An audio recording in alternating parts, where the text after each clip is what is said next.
Welcome back to a very special episode of The Happy Throng. This is our season end recap, and I am, as always, joined by my wonderful Wheel of Time experts, Artemus and Adam. But lucky us, today we get two Stuckies for the price of one because Adam's brother Alex is joining us to help our discussion as we try and encompass everything that this finale was and how everything now ties together, being able to see everything back. To kind of help guide our talk today, I have a spinning wheel, a wheel I thought was appropriate. And we have a few different topics on here. So we'll give the wheel a spin. We'll talk about the little topics as they come up. And every time a topic is eliminated, we'll just, if it lands on that, we'll spin again. Cool. Welcome, Alex. Alex, do you want to introduce yourself? Hi, I'm Alex, and I was introduced to the Wheel of Time by my big brother, Adam. We have that in common. Yeah, nice.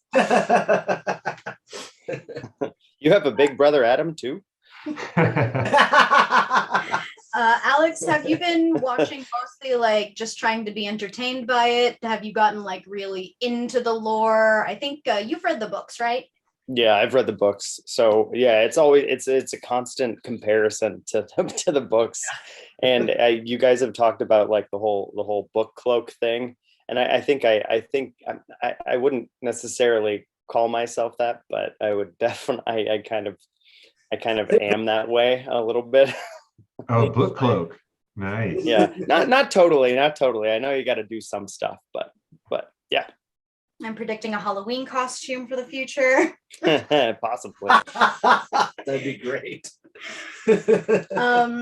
Yeah. So if this is your first time joining us, my name is Samantha. I realize I am the only one who has not introduced myself. And I am a complete noob to the Wheel of Time. I have not read the books. I did not watch any previews going into the show. I have stuck to only what they have shown me on the screen during the episodes, and I found the map. So we're all good. I know where things are kind of located now. Oh, the one on the website? Yes, the one on the Amazon website.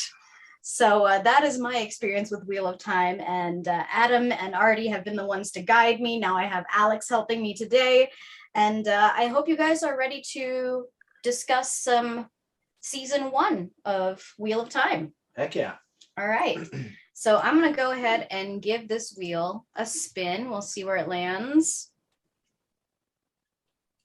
So it looks like our first topic is, oh, if it stops moving. Yeah, themes of the season. Ooh. So this is kind of looking back at the things that have been recurring, stories that seem to overlap with each other. We know what theme means, right? Oh, yeah. Yeah. All right. So who would like to comment first, if anybody has anything?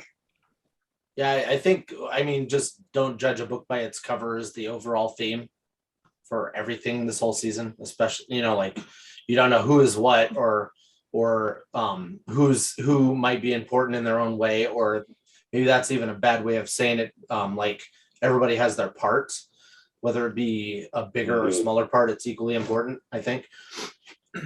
Yeah, kind of the everyone has a role. Yep. One that really stood out to me was not necessarily family, but loyalty.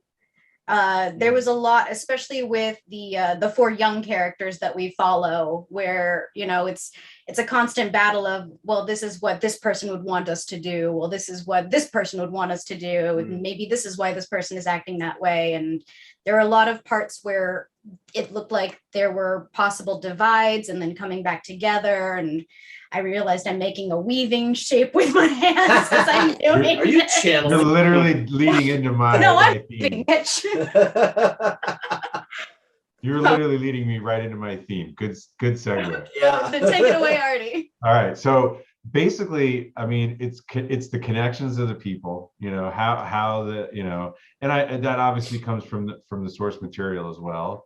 But I think for this season specifically, they and for the show, they tried to amp it up and show how like, again, building off what Adam said, every person has a part to play, but mostly it's the fact that all of these people are connected, and that's why I think it's a connection is a big part of the theme for me this year or this season. Yeah, that's exactly what I was going to say too. I think you hit the nail on the head. Everything's it's so interwoven, and it only gets more and more and more interwoven like the further into things you get. So I'm pretty excited to see how that works. So basically weaving is the theme. Yeah. Right. On the burger basket theme. Not a sponsor. No, we have no sponsors currently. If you would like to sponsor us, please write to thehappythrong@nerdcrafty.com. Going back to themes, another one that I really picked up on, mostly through the political stuff with the Aes Sedai and all of that, was the theme of there being power in information. Characters are constantly carefully divulging or withholding information from each other for very specific purposes. Oh yeah. And there's one part where they talk about the bards, right? Oh yeah. The Gleeman. The Gleeman, that's right. And how they have all of these stories that have been carried on in the oral tradition that maybe are more true than what people have been believing, and there's like secret information that has been hidden and kept away by them. Like so there's, you could see that playing a lot. The place where I thought it was the most apparent was between Leandrin and Moraine, and they're constantly biting each other with like, oh well, I know this. Oh really? Well, I know this. And that was one of my favorite like scenes of the whole season, was when they were in the tower, the White Tower, and they Leandrin was antagonizing Moraine, and Moraine was like, I know about the guy that you meet. How do you think that would sound to your sisters? And then she just walks off, and you're like, hell yeah. Yeah. I can't wait for everyone to find out what that means. Yeah. Oh yeah. Yeah. That's the greatest part of all this, is like trying to discuss themes without, or just the whole season in general, without not just spoiling it, but like giving it thoughtful analysis with Sam, but at the same time we know a little bit more, but we also don't know which way they're going to go with it in the show. So it's basically our own speculation anyway. Yeah. Yeah, that's the risk. You guys have a much greater risk than I do watching the show, because I have nothing to lose. I know nothing of what the story was in the books or what it is supposed to be. Right. Meanwhile, you're sitting there like hoping that it's not going to be another case of like Anne Rice, Queen of the Damned, where it is so wildly different than what you expected it to be. Yeah. Totally. So I have the benefit of ignorance, really. Yeah. Well, Aaliyah can't be in the cast, so we got that out of the way. There's no danger. Yeah, that's R.I.P. Oh man, I don't think I was actually like really into Vampire Chronicles at one point, and I don't think I ever saw that movie. No. Oh, you're in a way you're lucky. Don't. Like, it's bad. And honestly, I think Aaliyah might have been one of the best parts of that. Yeah. Anywho, all right, back to back to yeah. But yeah, and then the constant theme, and I think this is an overall theme for Wheel of Time. Especially with the Tinkers and the White Cloaks and everybody else, like violence versus the way of the leaf. Which is pacifism, which is better, and I like it. I think it all comes down to like for every season, there is something that's appropriate, Mm-hmm. Yeah, it's no wrong answers really. Yeah. There's also sorry, go ahead. There's the obvious theme also that kind of ties into that is light versus dark. Yes. Versus gray. What were you gonna say, Alex? I was gonna say there's a huge kind of like female empowerment or like women in power sort of situation going on pretty much everywhere. Like in the Two Rivers, obviously there's the whole thing with the village wisdoms and so on, but because you don't really see anybody else who's in any position of power in the Two Rivers in the show. Yeah. And then the Amerlin seat, and basically everybody listens to what the Aes Sedai do or say to do, and their warders are basically a little notch below in authority. Yeah. Yep. It's like the relationship between a monarch and their advisor. They'll take advice, but they'll make their own decisions, you know. That plays into another kind of interesting, I guess you'd call it a theme, but you know, you've got the struggle between, you know, like Lan, you know, who has loyalties now to two different people, you know, and like which one does he follow? Does he follow love? Does he follow honor? Does he follow loyalty? How does he do the right thing and satisfy both ways? Yeah, that's rough. Something that I like that they're doing with the I'm going to throw quotes around the feminism in the show is that they're showing that not only are there benefits to it, but there are extremists in the group that really put a negative light on things as well, and they're doing that in all aspects. The only thing I haven't like the one beam of light that hasn't also had a bit of darkness in it has been Loyal. Of course, as it should be. Yeah, the dude is just a glowing like ogier of peace and happiness and light. Yep. Aside from the moment in the season finale when he had that little bit of darkness stuck right into him, you know, that's not his fault. That didn't come from him. Oh man. Poor taste. Your character needs some edges. Here, take this. I hope that means that I'll be very happy when I come back after all of this is done and read the books. Yeah. Oh yeah. Because it seemed very soon for that character. Too soon. Yeah. Too soon, Amazon. Bring him back. I don't know how. Just bring him back. Are there any other? Mostly dead. You know, all we've seen is only mostly dead. Yeah. Only mostly dead. Yeah. No, we did that. You heard that? Did you listen to the last one, Alex? Yeah, I did hear that. Yeah. Yeah. I think another theme that obvious, but you know, they have played on it a lot is, you know, circle of life, kind of death and rebirth, being a cycle, like just the idea that like once you die, you're on some kind of like circle for a while, and then eventually your soul gets spat back out. Right. Which is interesting, you know, and that's an interesting thought, you know, like if you like whatever you believe, you know, if you believe that this world is a wheel and it's, you know, it's total reincarnation, and sometimes new souls get put into the pattern, but most of them are reincarnated. I think the man who was as Samantha likes to call Fiery Eye Voldemort or something like that, right? Yeah, something like that. He's one of the Voldemorts. What they're calling the Dark One is what they've dubbed him. He was like, no, I want change. I want to break the wheel so that there can be change. But you know, versus like always repeating everything.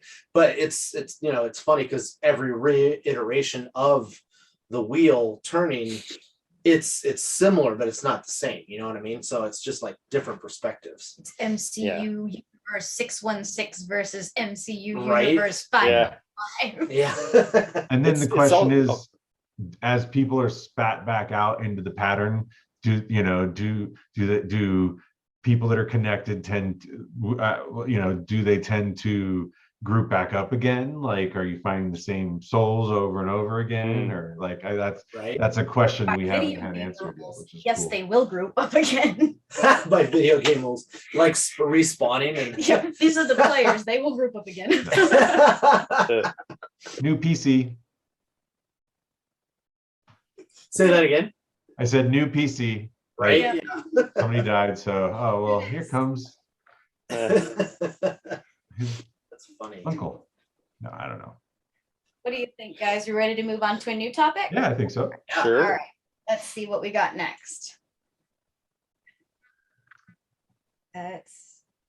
Ooh, okay. This is a fun one. Oh. Nailed it or failed it. So I've got a little list of aspects of the show, and we're gonna go down the list. And really, this is more for you guys than it is for me because I have no basis of comparison.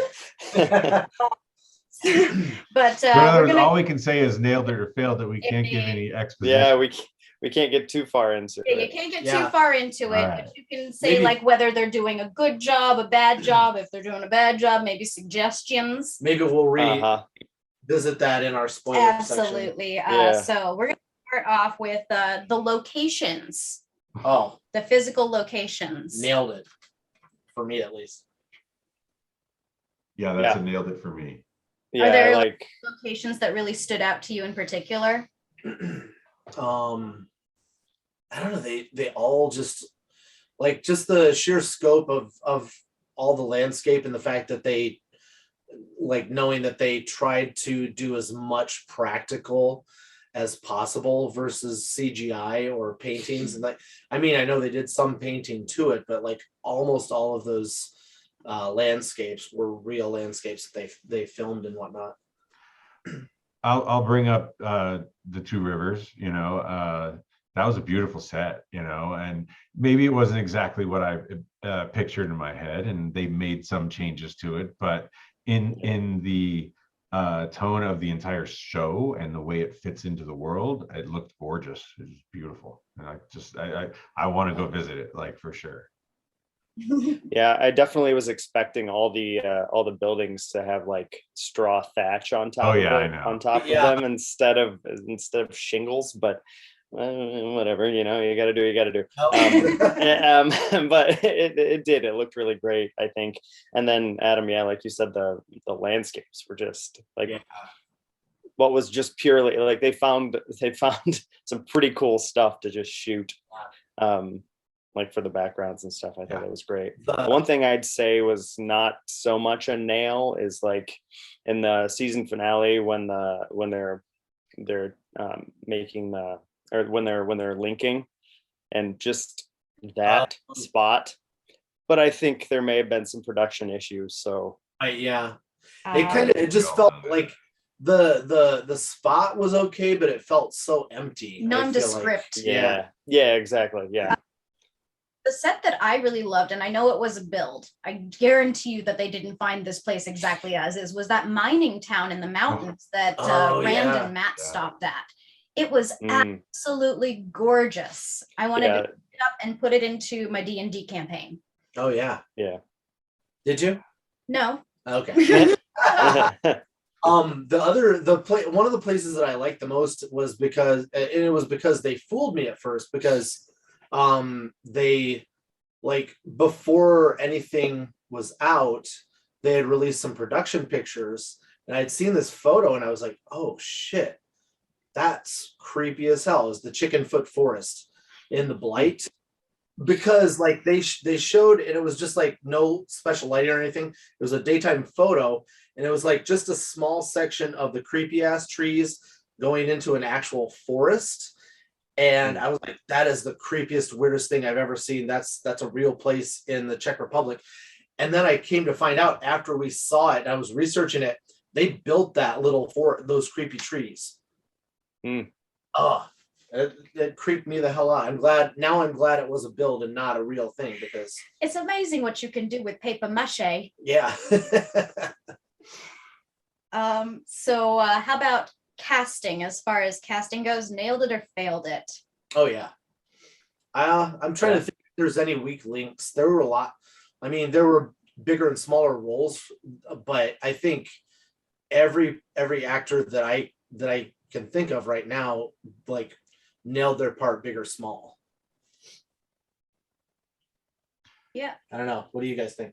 I'm gonna go nailed it again because I really do love every character. Maybe not what they've done with it, or what they've allowed them to do, but as far as now replacing my headcanon, no problem. Every single one of them can easily replace my headcanon because they're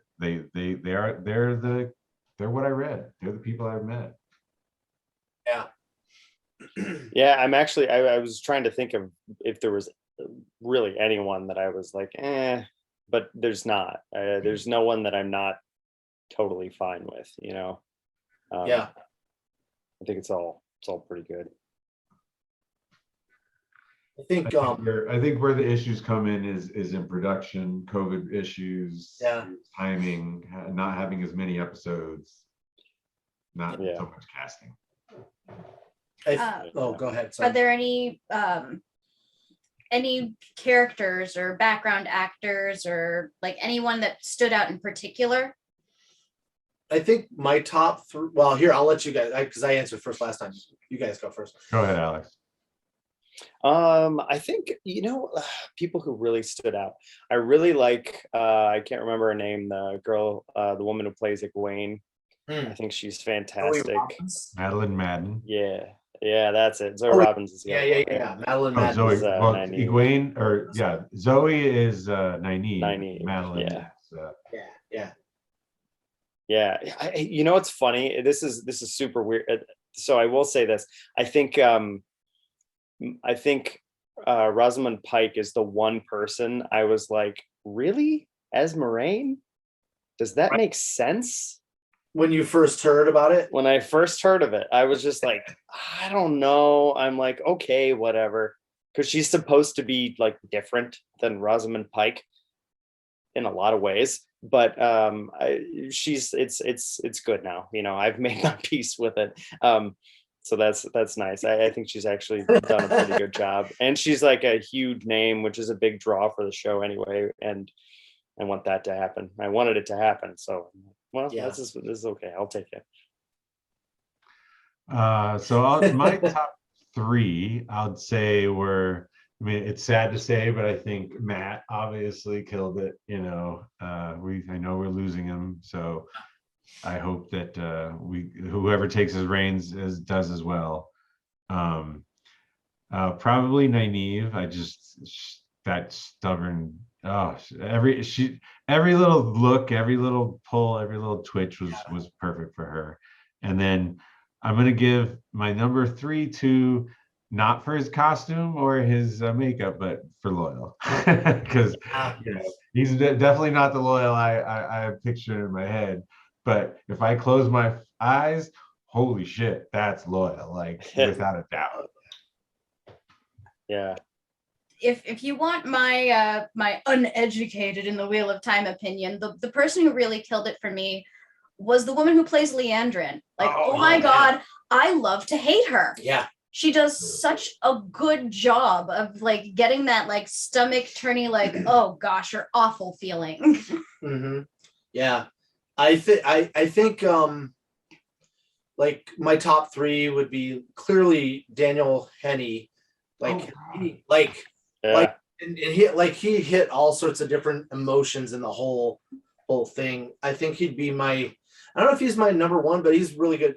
I freaking love. I can't remember the name of the guy that plays Loyal, but he was Loyal. Like, and that's why it was okay. Like, I mean, like I'm okay with like having to make concessions for costuming and things like that, or budget or whatever. But I thought he looked all right. I thought he looked pretty good. But like as soon as I heard him talk and saw him move, I was like, oh shit, that's Loyal. And I like everything that I had a problem with on that costume. I was like, it's gone. I don't care. He's really good. And who's my third one? I had one, but now I forgot who it was. That's okay. There's my top 2. Yeah. Oh, who I think the person that created the most nostalgia for me, well, maybe not the most nostalgia, but a little bit of nostalgia, was the lady that played Liana. No, sorry. The lady that played Alana. Mm-hmm. Because to me, she was of the Wheel of Time, because she was always eating something.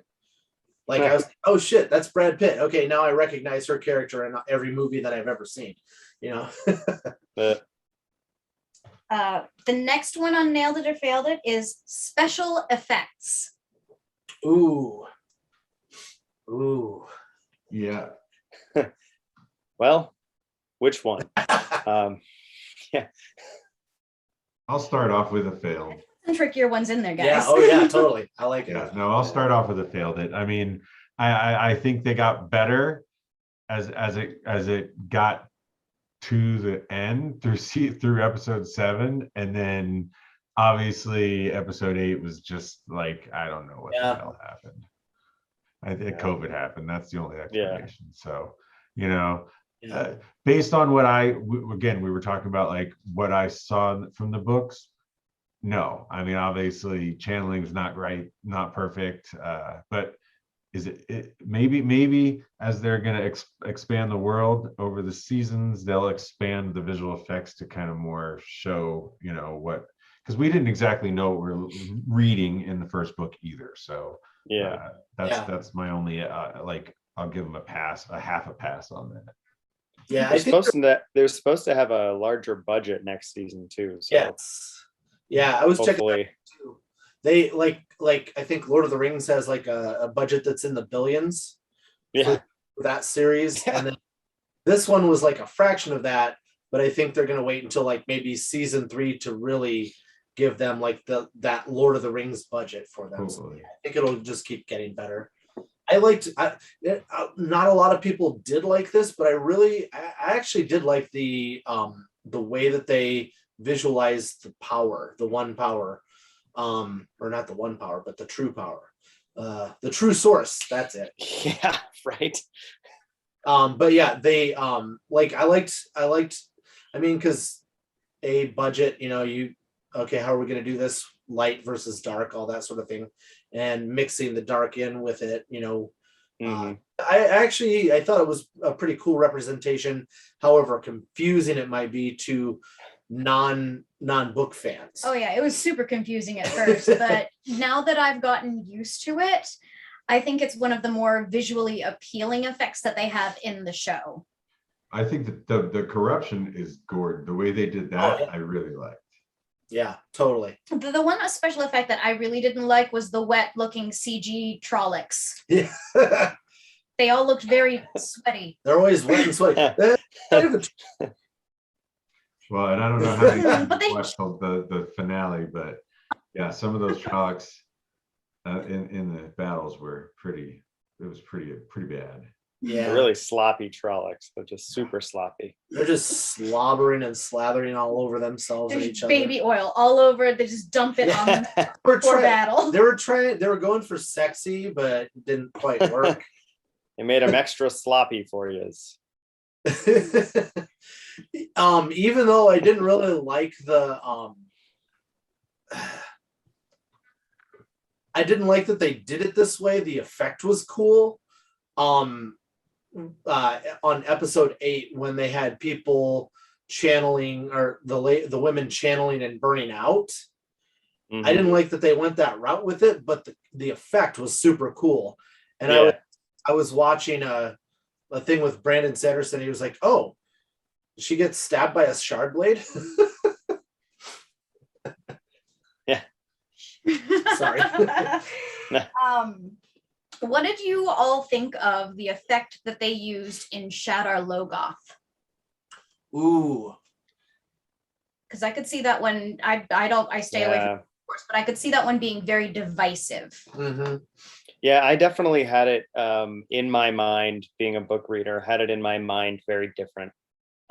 Maybe not very different, but definitely different.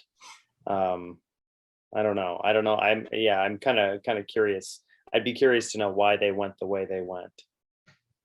Did you have it my thinking in the book, like a fog, or? Yeah.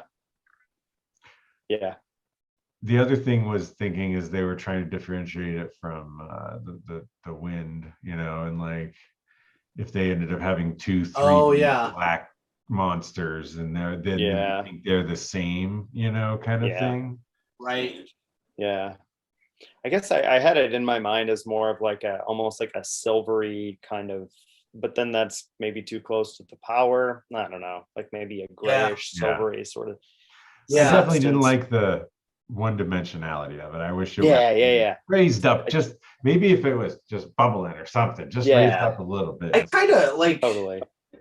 I liked it so like I think like maybe from a budget standpoint, like working with fog. I mean, I know you can CGI it in, but that's problematic to make it look real and make it look good. But budget wise, it's hard to like fan and get some fog in there and make it look and control it, you know. But so I think it was probably from a standpoint of, okay, how do we control this to make it look all right? But I kind of liked the effect because it reminded me of Ghost. You know, have you ever seen Ghost, Alex? Yeah, I've seen Ghost. Yeah. When like those spirits come and yep, I know what you're talking about. There's like the shadow people, like the old movie Ghost. Yeah, totally. Like, when I saw that for the first time, I can't remember what age I was, but that creeped me the shit out. And I like that gave me like some nostalgic feelings from that movie when I saw it here in Wheel of Time. I was like, oh, that's I don't want to ever touch that, you know. Yeah.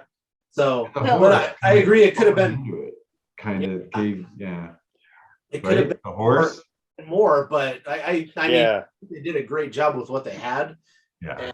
And it was I think it was better as a like something dark than like a silver fog, or at least in my mind. Like that one didn't take long for me to be like, okay, I'm cool with this. And it also gave us a tie to be able to show it sticking to Matt, you know, with it kind of sticking to yeah, it did serve itself much better once they left the city. That's true. Good. Mm-hmm. See, that's why it's sometimes nice to look back at this. Right. Well, like Samantha said earlier on in the podcast series, that like there was that one point where they were like maybe less than 6 feet away from each other. Like, couldn't you jumped over and then all escape together? You know? Yep. Lots of people. Hurry, get over here. As you're jumping over, it's going to raise a finger up and touch you on your butt or something like that. And then oh, I don't like that at all. You turn into a dust horse. It'll make you dark on the inside.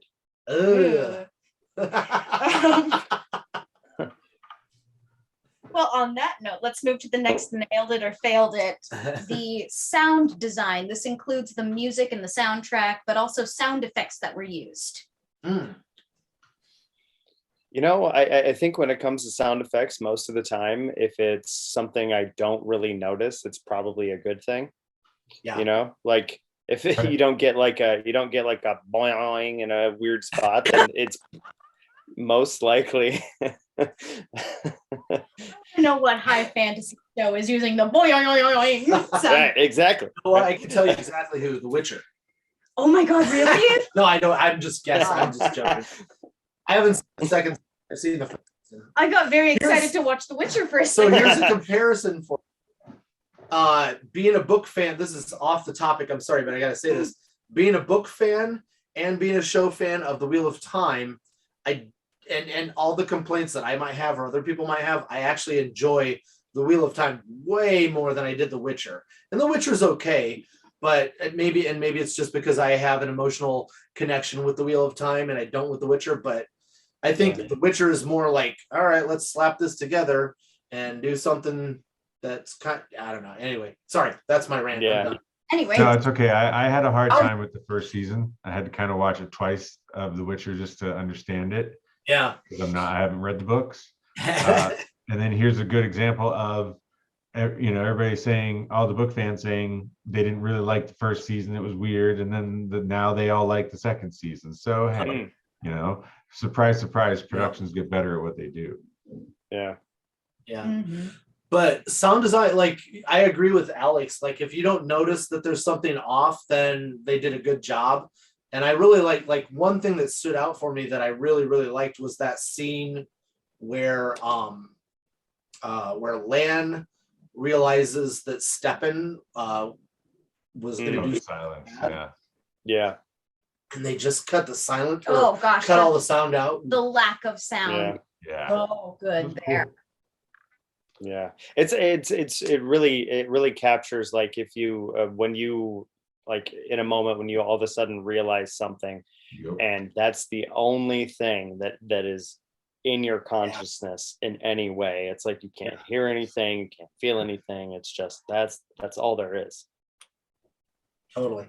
So I'll add on. I think the music was. I think the music nailed it. I thought it had a great score. I thought they pulled in some, like, there was some Western motifs in the right area. There was some, more fantasy style motifs in other areas, and based on what we're seeing, that this is a world that has already seen futuristic shit happen, and now it's dead.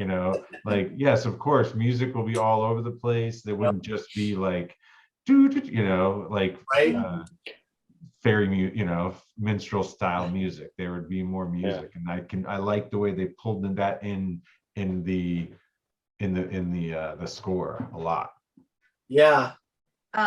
What did we all think of the diagenic sound, the music that came from the characters in the show? So, like, when they're traveling, they sing a song. We hear the Gleeman sing a song. Yeah. I liked it. I like his song. Gregorian style throat singing. For the words. Yeah, that's right. Oh, and then there's also the Indian style singing that they use for the Aes Sedai funeral at the beginning of that episode. Yes, too. That's right. Yeah, I think that was all really well incorporated. I like the themes of the two funeral type songs, but like the things that I really liked were the lore building with the the Manetheren song, and then that leads into Moraine explaining about what that song's actually about. And then I loved Tom's song. The Tom Waits. Tom. He's Tom Waits. TOHM Tom Waits. Yeah. Like in Robert Jordan's notes, is that what he really wanted? Yeah. Like, I like Tom Waits. I think that's Tom Merrill. Yeah.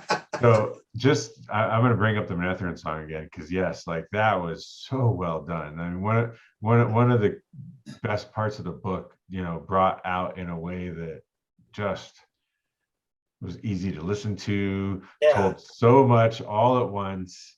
Maybe you don't even understand all it told yet, but and it was exposition without being forced. It was very organic, and what are you gonna do when you're traveling and there's downtime? We know some songs, let's sing some songs, like, it was pretty good.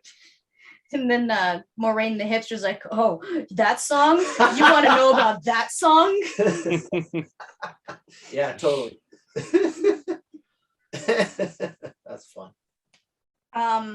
But like sound effects, you guys didn't notice? I didn't notice anything like awry. no, I thought it was.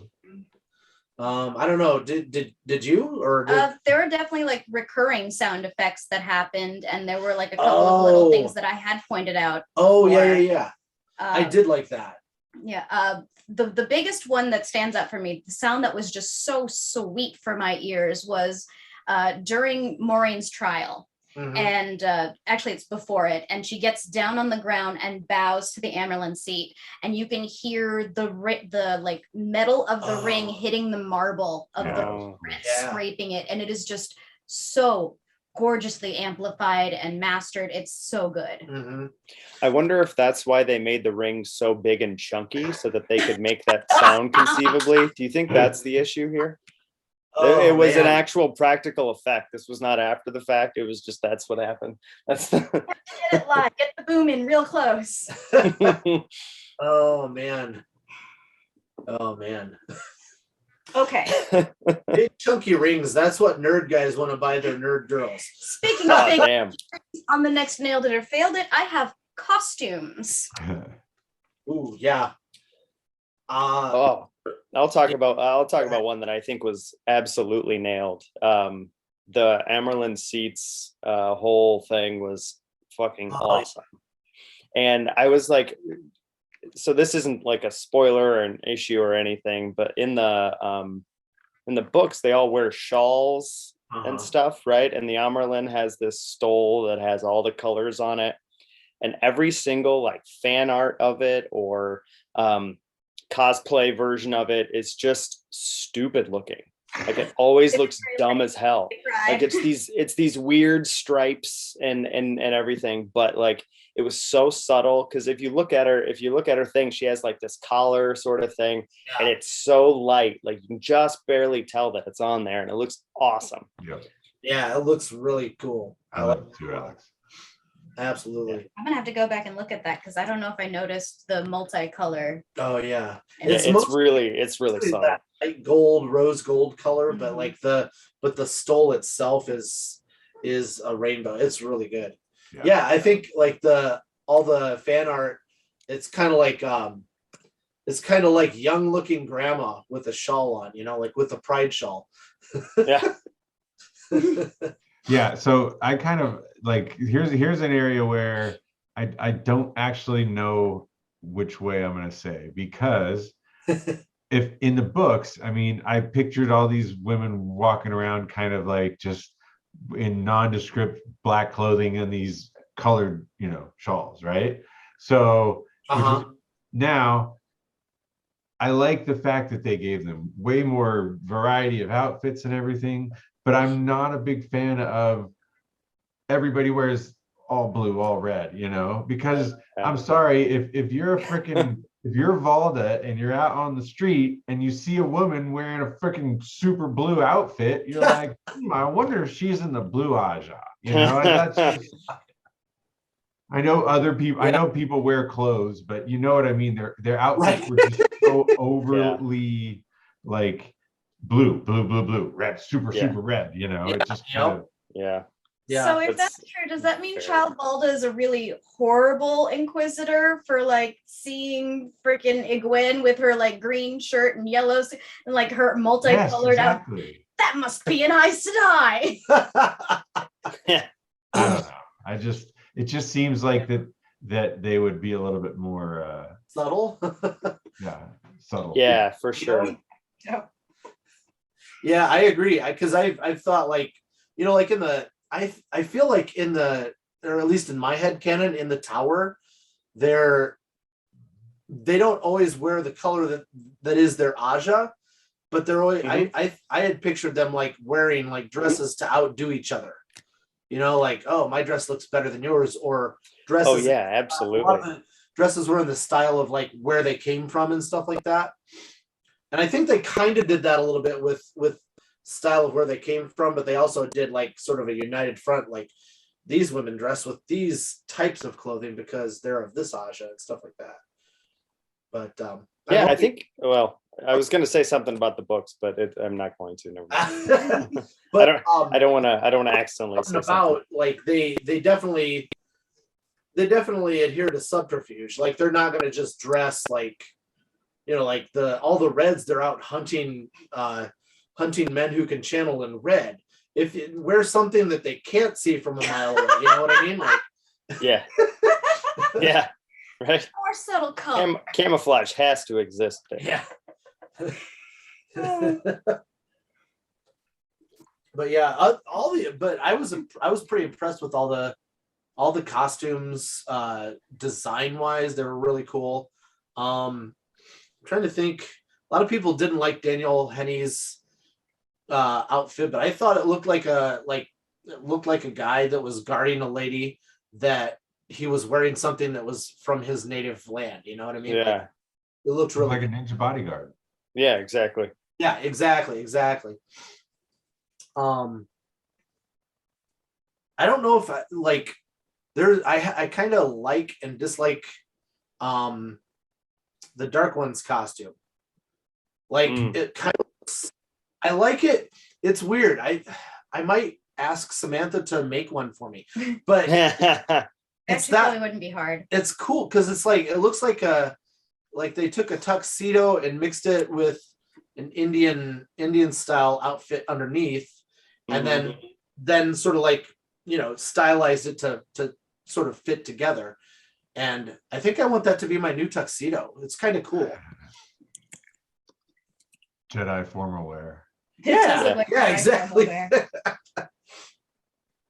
So an area where they maybe didn't fully nail it would be the Emmons Fielders. So, or sorry, the Two Rivers, whatever, never mind. Our main characters. Yeah. Whereas like, yes, I think Nynaeve's outfit looks freaking amazing, right? And then we have Rand in his, store-bought sweater, so there's, Jacob's sweater. Yep. And then kind of, I couldn't even actually explain to you what Perrin's costume is, because it's just kind of. You know what it reminds me of? Well, because it's got the fur and the latching attachments and stuff. It reminds me of a Russian Cossack outfit. A little bit. Yeah. Or even maybe like Cossack meets Mongolia, like old Mongolia. Right. Yeah, exactly. That is a little off for me. I also feel like Perrin's outfit is maybe a little more nondescript than everybody else's. Whose? Perrin's. Yeah, it's. It doesn't seem as detailed as somebody That's what I'm saying. else's. I can't even tell you what it looked like. I can't remember it. I can't bring it to mind. I actually did take note of what Matt was wearing. He just looked like he was wearing rags. Yeah. All the time. Yep. And I know he's not. Yeah. I mean, obviously his family's not supposed to be in great shape, but yeah. But yeah, it just looked like it was all hanging off of him, like he was just like swimming. Oh yeah, it's kind of odd. So it's almost like they spent all the money on the new coat, and they were like, "Shit, we ain't got any budget left." Yeah, right. Scrap fabric. We have leftovers from everybody else. Use the scrap fabric. We paid a lot for that scrap. Yeah. So in general, I think over the tone of the entire show, I think they nailed it. I think there was just some failures in the bunch. Yeah. Okay. Last one on nailed it or failed it. The title sequence. Oh. So these are your opening credits. I actually really liked it. Did they change it at all during the season? Like, did it change at all? Like, you know how Game of Thrones would change? Yeah, occasionally. I don't think I watched it in the first episode. I watched it straight through, and then I skipped past it every time. Oh no, I think we've watched it a couple of times, Adam. And it hasn't changed. Yeah, I don't think it's changed. I like it. I wonder if it will change by season or something like that. Yeah. I liked it, and I started to try to. Well, I think Artie did too. We were trying to sort of figure out if there's some sort of meaning to it other than just the 7 Ajas. At first we thought it was something else, but it was clearly the 7 Ajas. Mm-hmm. But yeah, I thought it was really cool. Yeah, it was fun. I had a moment where I was actually watching the title sequence. I'm like, wait, what is that other one?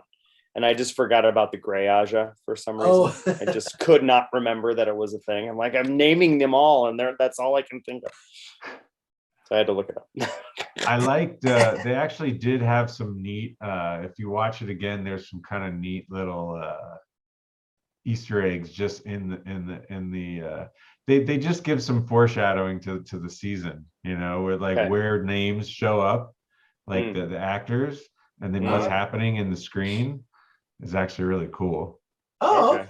I'll have to check. Yeah, it's definitely worth a watch through and kind of focus, because I'll just use it a perfect example as this at the beginning there's a strand that's kind of being stretched and broken, Yeah. And that's Rosamund. Pike's names, okay. She's trying to, Yeah. And then when Josha's name, when the dragon's name pops up, boom! This huge explosion of gold fibers. It's very cool. I think they did. Cool.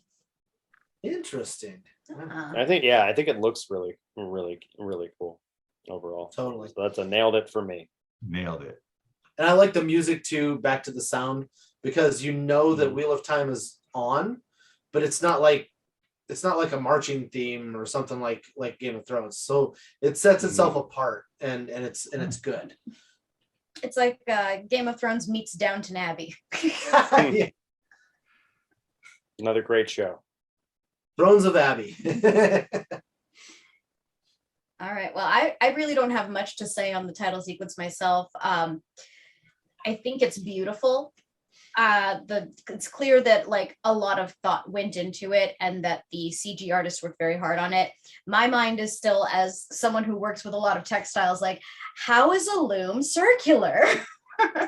That's where my brain keeps going. So I'm just going to be in a constant state of confusion always. Magic. So I think the wheel, the fact that there's a wheel implies that there's a loom, and then the wheel is just going directly to the loom. So it's a They just spinning don't wheel, talk about and the then loom. it goes to the loom Yeah. that actually does the weaving. Right. Yeah. This is a very complicated machine they have created. Yeah. All right. I think we're ready for People are the threads, so yeah, that's pretty amazing. It was built by Rube Goldberg. It's a Rube Goldberg loom. Right. It's a perpetual motion weave. the Rube Goldberg time. Yeah. That's funny. All right, let's see what our next topic is, gentlemen. Oh, what's it gonna be? Oh, we can't do that again. Reroll. Respin. Spin it again. All right. Ooh, It's the little things. So these are the fine details that we absolutely love, or like things that we didn't notice until going back to watch again. The things that are easily missed or hidden. I have a couple. I have- of those. Yeah. I have one right off the bat What's that that? we Yeah. noticed on our rewatch, and that very early on, as soon as they mentioned the two rivers, you can hear someone whistling. Mhm. And that is something that comes back throughout the series, but it is as early as episode 1 before we even meet the main characters. Yeah. You know what's funny about we that? noticed that. Oh, go ahead. Yeah. Go ahead. Yeah, we didn't notice the earliest whistle until our most recent rewatch. It was interesting because we noticed it and 'cause we all know who that character is. It's Pat and Fane, but like we noticed like some of them, but then like we rewatched it again and we were like, oh my god, that's like I when was it? had you stop and go back and be like, whoa, is that a whistle? Yeah, it was like It's the first episode when after the Reds have gentled that poor man who never gets a name, and you can see Moraine up on like a mountainside kind of watching over it, and Lan comes up and she's like, it's not him. yeah. And then they mentioned that they're headed to the two rivers next, and as soon as they say two rivers, whistle. Yeah. That's cool. So it's funny. Right in that same area is also the cool little callback of the futuristic city all looking like mountains. Yes. Yeah. Which I thought was I went back and after I heard you guys talking about that and you mentioned it, I went back and looked at it the other day. It's perfect. It's great. It's such a cool thing. Yeah, it's so good. So good. Yeah, and I didn't really notice at first until we had talked about it on the podcast, but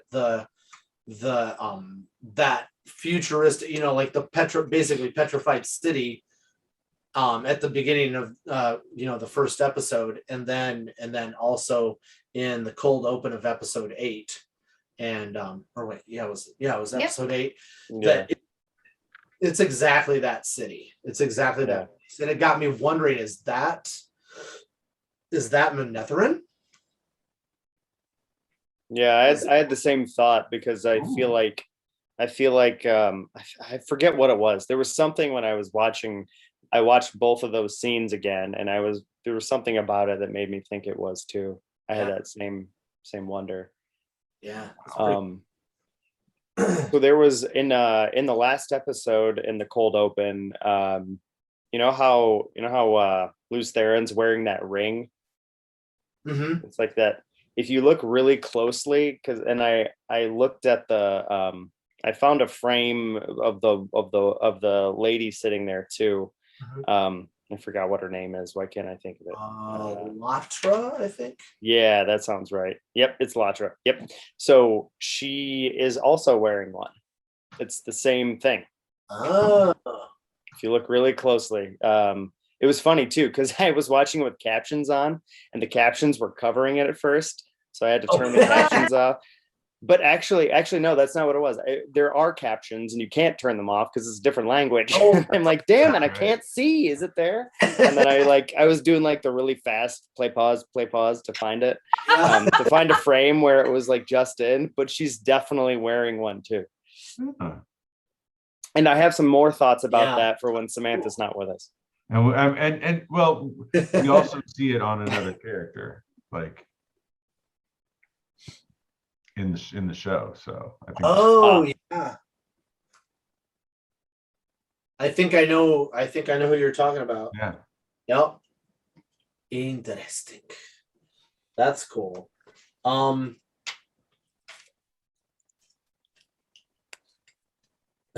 Sorry. Who do you see it on? Huh? Oh, yeah. Can we say it, Sam? I mean, you saw it's in the show, right? Yeah. If it's in the show. So yeah, no, the dark one is wearing one just like it. Oh, is he? Okay. Yeah. All right. Interesting. Yeah. Okay. Wonder where we got it. Yeah. I love the way the depiction of the like everything about the Tinkers. Like at first when I saw stills before the show came out, I was like, oh, why did they mute all their colors? But then like you see it on the screen, you're like, oh, they're bright as hell. They are still the brightest thing. Yeah, they're crazy. Like they're in their wagons too. Like their wagons were all different colors and whatnot. And that jacket that Aaron wore, like Joseph jacket, holy shit. That thing hurt my eyes. I think I know people in California with that jacket.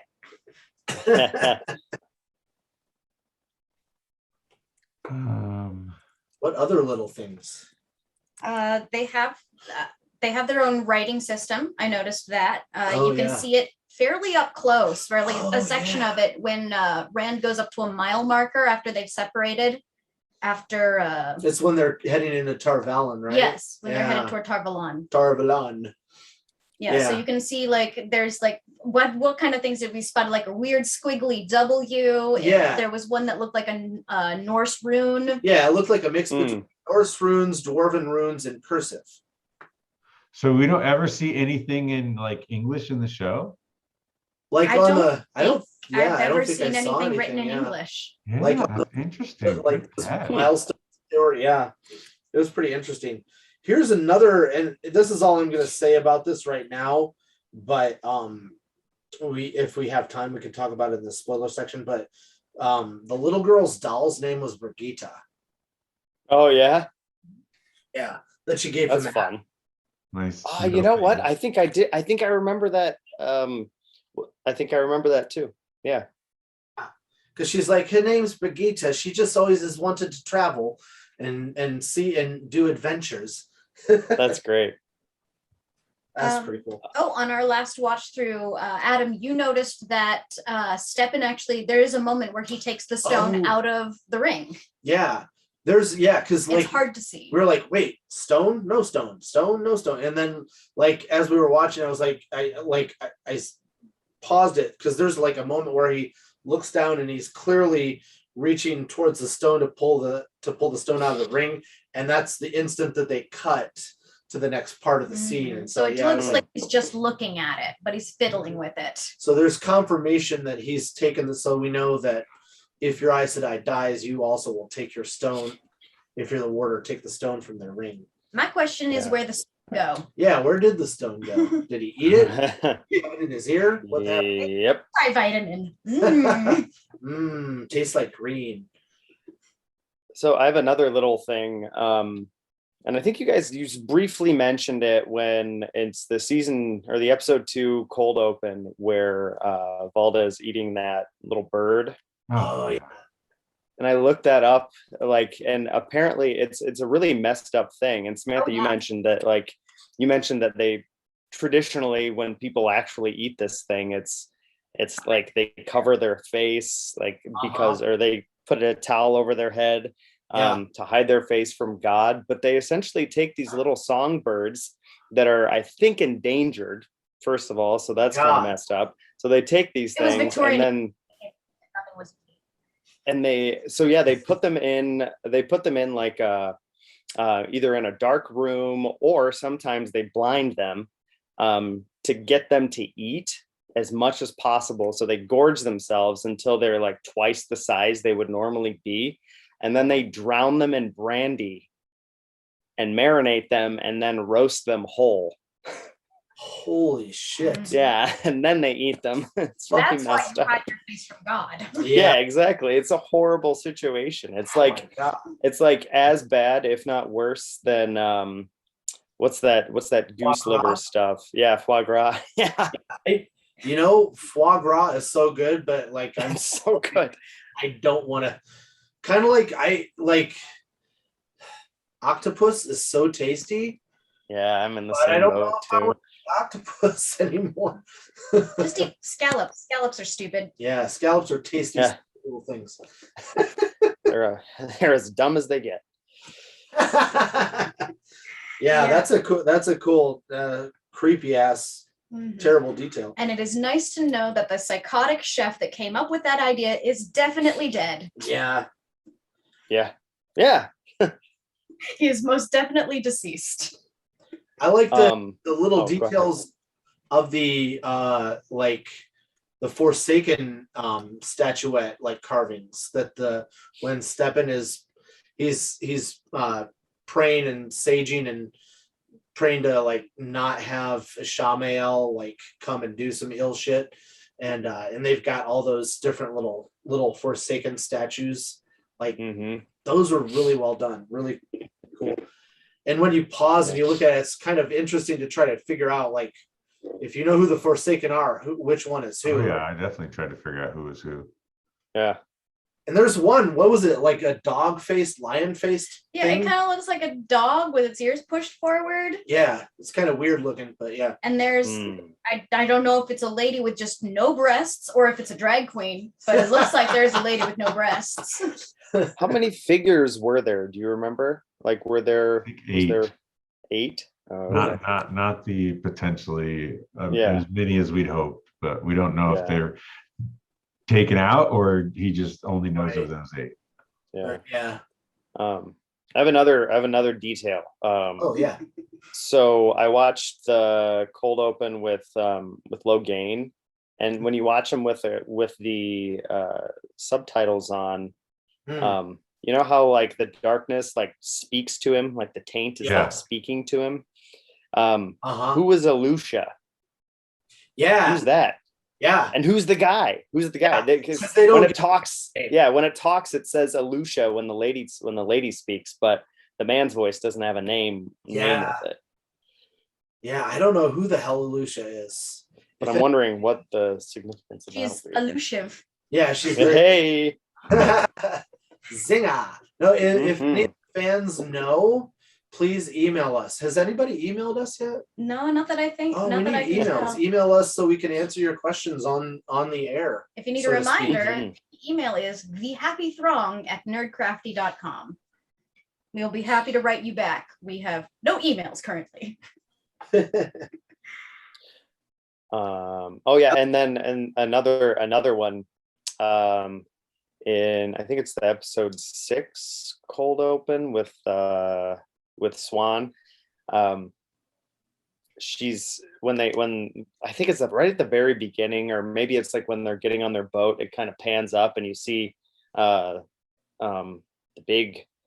city. The city. But it's a very specific part of the city. That's kind of cool. I don't know if it's probably not a problem to say it for Samantha, but I think we've told her. I think we already told her. Yeah. Oh, okay. No, we're like, is that here? I enjoyed that. Yeah. Well, I got that it was Tyr because they do mention that they are. Yeah. Okay. Yeah. She shouldn't come back until it's safe for girls like her and Tyr. Yeah. But I don't know what the building is. Oh, did they say that? Yeah. Yeah, they say it's Tyr. They don't say anything. No details. Yeah. You found a pretty cool little detail at the very end when we kind of get that last scene that's a preview into the next season. Oh From the yeah. figurehead. I don't know if you want to talk Yeah. about that. So I kept, just because it's super cool, I just kept rewatching that last little cliffhanger teaser with the Sean Chan. And like I didn't notice this the first, I don't know how many watches, but then as they're panning past the boats and then they focus on the one figurehead, like they focus on it, and from the side it looks like a saber-toothed tiger type of thing, right? But when they focus on the front and then they pan back up to the people on the deck, you see that it's a three-eyed tiger. Oh, fun. Yeah. I'm like, oh shit, it's got That's cool. It's one of these things. Oh my god. Oh, so you know what it is. Yeah. Okay. I was like, what? Oh, yeah. That was really cool.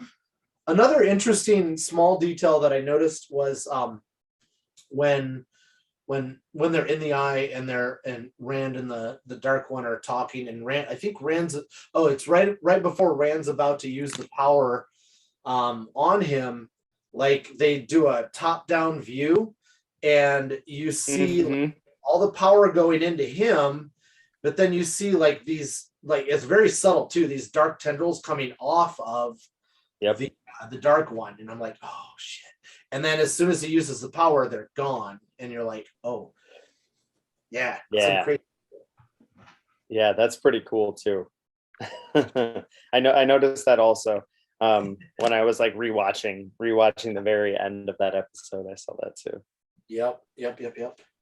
Are there any other little details? Probably way too many Too many little I think we covered enough. details. Yeah. Well, let's move on to one last topic before I let you gentlemen have your spoiler chat time. Okay. So let's see which one it's going to be. Developing character. So let's talk about our favorite character and where they started in the season and where they ended up and how they got there. Oh man. So who wants to start with their favorite? And you could just pick one for now, and if we have enough time we can get back to another one or like chime in as other people discuss theirs. Sure. Yeah, I need to think for a moment. I'm gonna do the quickest one first, I think, because everybody agree on this one. Not my favorite character, but a character I like from the books, but not in this season, was Perrin's character arc. And I think we can all quickly talk about that.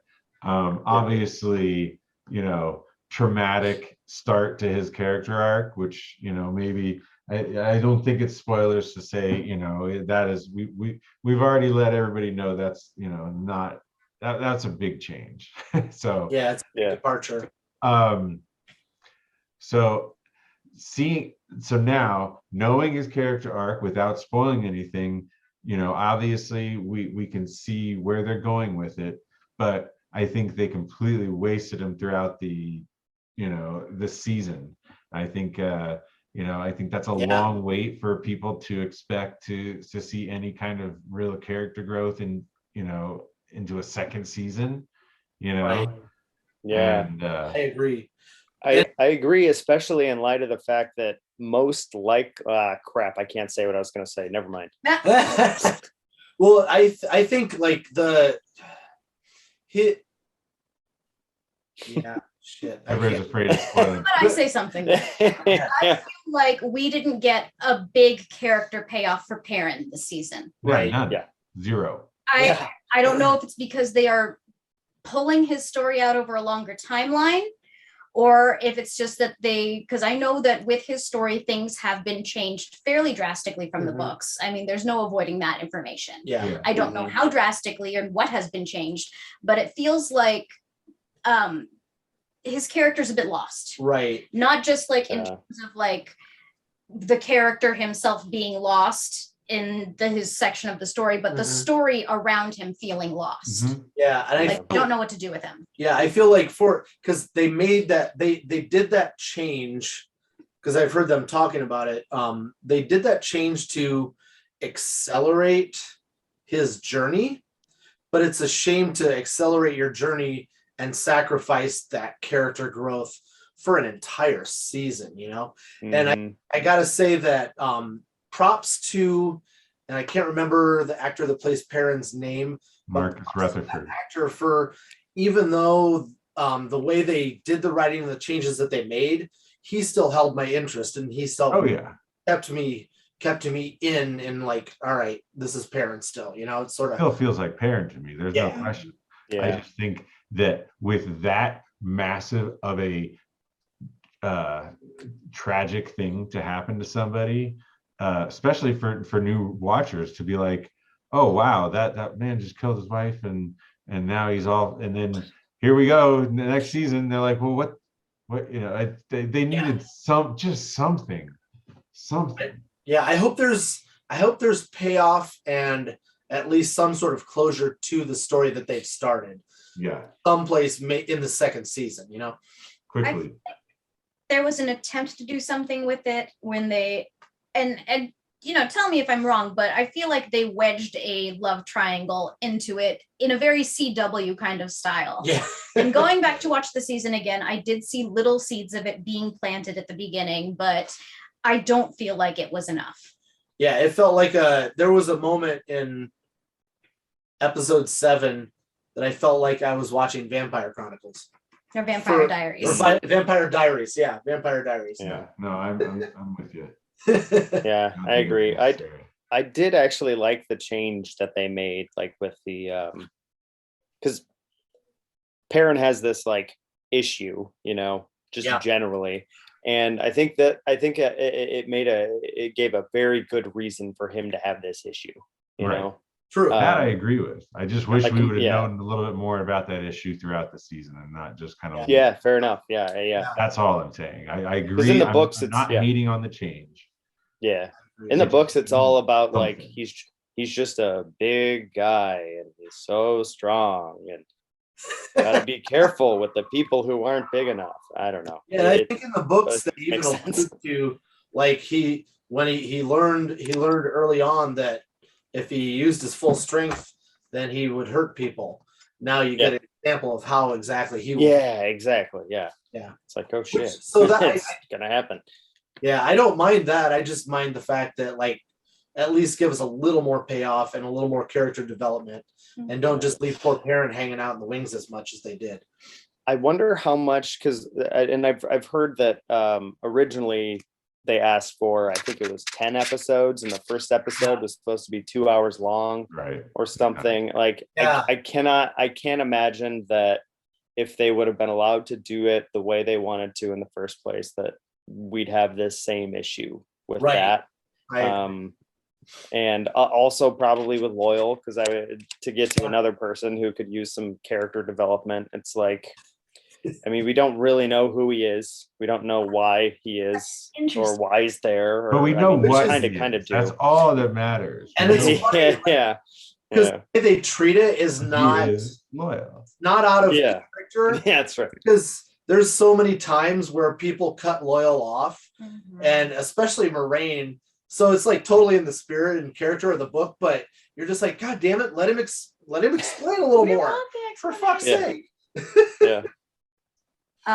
So one of the characters that I actually really liked his arc, even though it's a darker arc to follow, is Matt's.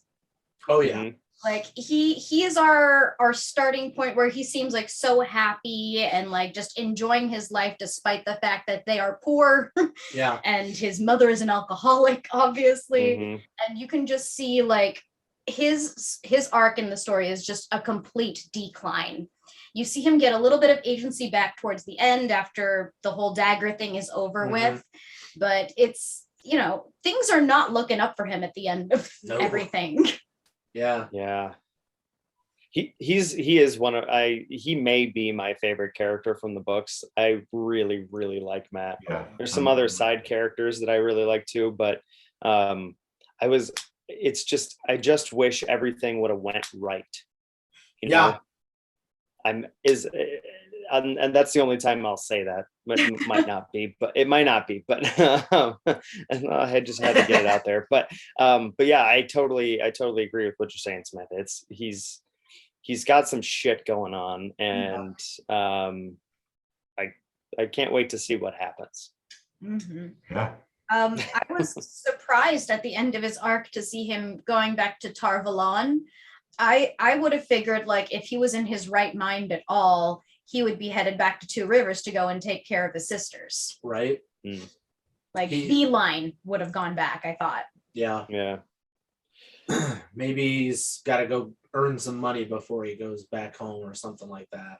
I don't know. Yeah. Yeah. I like, in a way, they nailed his character in the spirit of his character, but in what happens to him, I think they failed it a little bit. And I know that a lot of things were out of their control, out of everybody's control. But I hope they get it back on track and because he's, like you said, he's probably one of my favorite characters too, and he's like such an interesting, weird, strange character arc that he goes through and throughout the book. And so to add on to that, and actually to credit them for dealing with that, the issue that Sam is still, sees the potential in the arc. Yes, we're gonna have a new actor next year, but if they can somehow pull that off, and then good for them, because I'm gonna add on to the two of you and say, yep, Matt's one of my favorite characters. In fiction, like, he's freaking awesome. Like, not just his character, but his character arc. Totally. I have hopes for the actor in the future. I feel like such care is being put into the show that it would be remiss of them to not have the current actor and the new actor be in contact with each other to exchange notes. Oh yeah, I'm sure they did. So, I'm sure they have. Yeah. So I have high hopes. They'll at least be coming from the same mindset moving forward. Yeah. So just to add on my thoughts on how they did with this character, I think they did a good job. I think the changes were a little rough, but they do fit in line with the general changes of the world. What I've kind of claimed as the more grim, dark, fantasy version of Wheel of Time. Yeah. But like Sam picked off, like, there's still that loving, like, scamp underneath all that shit. He was a happy guy. Yeah, exactly. I'm glad you picked that up, and that's cool. Let's finish up with the younger gentleman in the group and talk about Rand for a second. He was maybe one of my least favorite of the gentleman characters, and like, being able to view it knowing that the characters were initially supposed to be 15 as the book had written them makes it a little bit easier, but there's just, he's the character that jumps to conclusions very quickly and is hot-headed, and that type of character, I don't know if it's the character or if it's the way that they wrote his character or if it's the actor, it just irks me. And like you said, I think it makes more sense if they are set at a younger age. But I know they did it for decent reasons and things like that, but like, it's kind of weird mixing that, like, okay, how do we get this character to be this character when he's supposed to be this age, but now we've aged them up and balanced that, and they did an okay job with that with him, but not as good as they did with some of the other characters. Think about it this way: he's the character they wrote the closest to his actual book portrayal. Yeah, it's true. It's probably the closest adapted then. Yes, he is. No, what do you, Adam, what do you say? He's pretty, that's basically Rand, and it just didn't make sense if you were a more mature, older, we're all a little bit older and 20-year-olds, younger than they used to, but still, I think but you're right. They did. I feel like I've met a few 20-year-olds who are pretty hot-headed and pretty stubborn and fucking childish. sometimes, you know, like I can be that way, you know, and I'm 35. Yeah. So I wasn't too, from a person who's not read the books, I totally get why you're picking up on that. So from perspective of someone who has, it's definitely not something I really took any issue with. Because Well like said. you said, it is rant, you know. You know, I'm thinking that maybe just because it might be a product of the fact that they were trying to keep it a secret as long as they could to anybody that was watching the show, that he was actually the dragon. So they're playing his character as it should be played, but they're also withholding the information that we knew as book readers, because we knew early on that he was the dragon. Yeah. So, you know, like, and there's that disconnect where you're like, well, we've got this information, but we don't have this information, so it doesn't make as much sense until the end. And then you're like, oh, okay. Fair enough.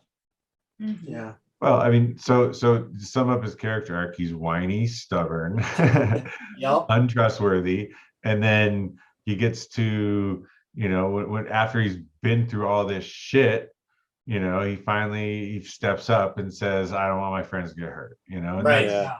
you know, and that's kind of, you know, they did give him some kind of growth, and I do true. appreciate Yeah. that. He's the cranky boy who does the right thing because Yeah, there you go. Yeah. Yep. They just spend most of their time focusing on others too. Yeah. Yeah. And he's clearly afraid of being the chosen one because, you know, he doesn't want to go crazy.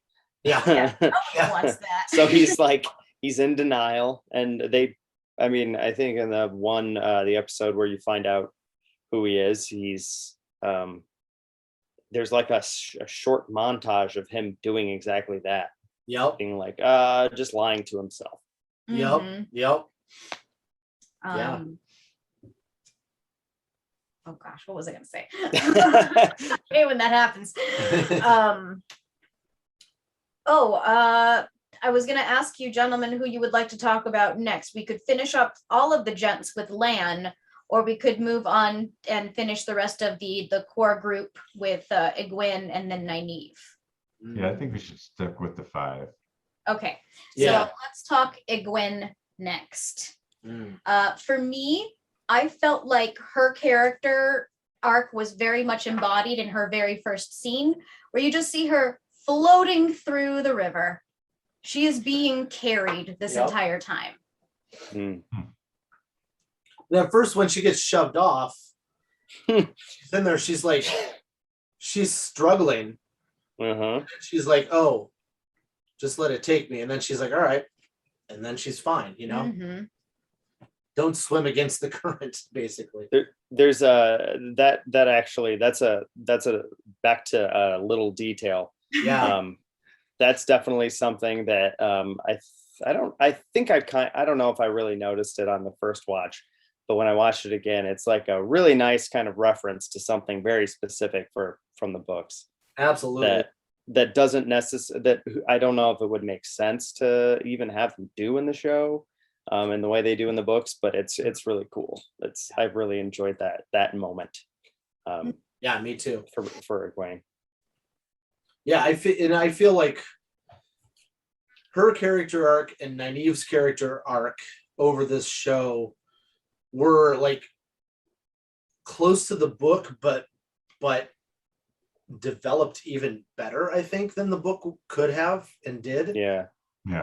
They really did a good job with both. I don't know if it's just the actors, the writing, or like the culmination of everything's better than the sum of its parts or something like that. But yeah, I think both of the parts are great. Well, and remember, you're dealing with a character who's now been fully fleshed out over 14 novels, and you're showing the character's development with some of that idea. Now you actually have that, the end goal, so they can do a better job of it, I think. And I think they did. I think it really makes sense. A lot of foreshadowing, a lot of cool things that, again, no, they didn't. There's no payoff this season, but no, I think she's honestly she's as close to Egwene as I can imagine.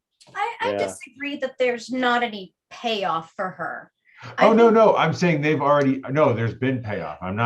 This is different than what I was saying about Perrin. She had a nice arc in this season. What I'm saying is they've done such a good job of also dropping in little things that are going to have payoffs.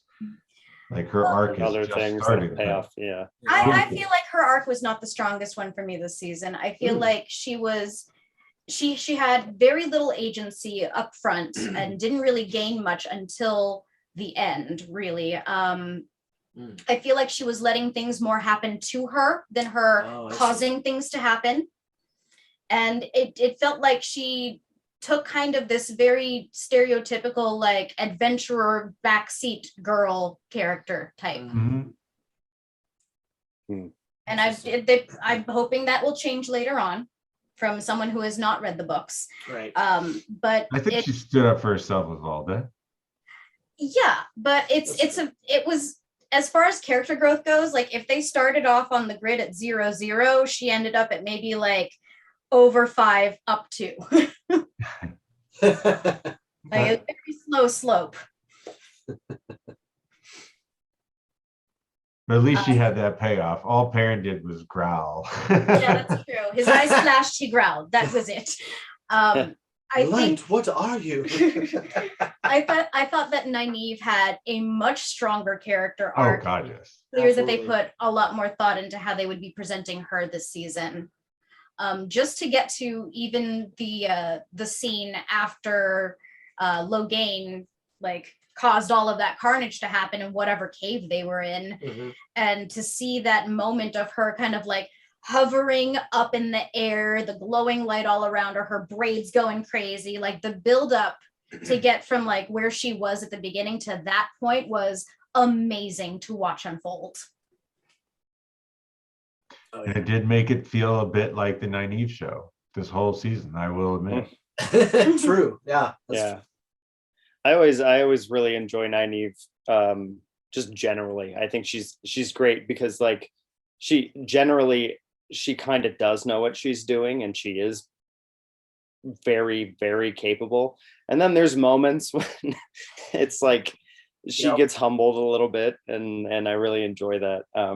But ultimately she's still an extremely capable person. And who actually did, but still has doubts but just expresses them weirdly, very weirdly. But that's with a defense mechanism. This is a definite introvert that is being forced into extroversion. Yes. They don't know how to social. Yep. Totally. New guy shows up, I'm gonna grab my just thinking of the first episode. Like, oh, somebody's walking to the bar. Nobody else grabs the person's weapon, and only her. The entire bar. Like, I'll take care of this. I'm gonna take care of it. Oh yeah. So you want to finish with Lan and Moraine? Yeah. I would love to do that. Let's start with Lan. Cool. I feel like we didn't see a lot of his arc up front. It was very much in the background and kind of just a little off to the side. You get glimpses of it, but it was very compelling to watch his character as he got closer to these areas that were closer to where he was born, where his home is considered to be, and to watch how he kind of like comes into himself as that happens. He becomes less of like, I am here to protect this one other person and that is my job, to fully fleshed out character. In contrast to Moraine, when like the closer they get there, the more disheveled she becomes, it seems like. Like he's slowly building strength and she's like, oh fuck, it's getting closer. Well, he's also learning there's more to the world than just Moraine and his history. He's like all of a sudden has this, he's had these two huge things. He's had Stepan and then Nynaeve kind of boom, so it's a cool way to adjust to watch somebody grow. It's to throw them through trauma and love all at the same time. Why not? Yeah. Oh my gosh. Yeah. That's got to be super conflicting as well. props to the actor Oh, playing yeah. Lan. Like, Daniel Penny. honestly, like, awards for him, please. Oh, Yeah. yeah. It was so well done. There was the one gratuitous part with the shirt ripping off, but I'll let that go. It was one moment. He was. He's probably regretting that just a little bit. Yeah. Why'd you have to put that fucking take in? Seriously? Yeah. I feel like Yeah, that I was wonder if that definitely was an acting choice. Yeah, okay. Yeah. It was yeah. probably a director choice or a cinematographer choice. Okay. I highly doubt that the actor was like, "I'm gonna rip my shirt off," because this is not Mac from Right. It's Always Sunny. I'm gonna put in my cat eyes and rip my shirt off. Do karate across the stage. Yeah. Oh man, and then Moraine. Moraine was like the most intriguing to watch, I think, just because for such a long time we didn't really know much of what was going on with her. Mm-hmm. Yeah. We basically got what the kids got in like her like telling them what's going to happen. Like, hey, I'll tell you what you need to know. place. Hey, you're gonna meet these Yeah. people. Hey, I'm taking you all to go to this fight, and like every one of you who isn't the person is gonna die. Yep. And I think both Adam and Artie were like you both seem to have a bit of a revelation moment when I'm like, well, if Moraine is going and she's standing between them, is she gonna die too? Yeah. Yeah, It was it's funny how we didn't think of that. yeah, it was more Yeah. us seeing you have a revelation. We're like, yep. I'm like like from the beginning, I'm like, this is a woman who has a gigantic weight on her shoulders, as Mhm. if she is going to die and she knows what day she is going to die. And that was exactly the case. Yeah. Mm-hmm. Yeah, and that it's funny that again, the way that portrayed to you versus the way to portray to me as somebody who knows that, not Right. just this whole story, but just kind of like Moraine the character. Yeah. Not the Mhm. whole story, just knowing Moraine the character and how committed she is to her Yeah. causes. Yeah. Uh, I feel like she very much took, like, Egwene had this stance as well, like, yes, it could be wrong, we don't know what exactly is going to happen, I could be wrong, but what if this one thing that is said to be true is true? Right. Like, what if it's right? Yep. Yeah.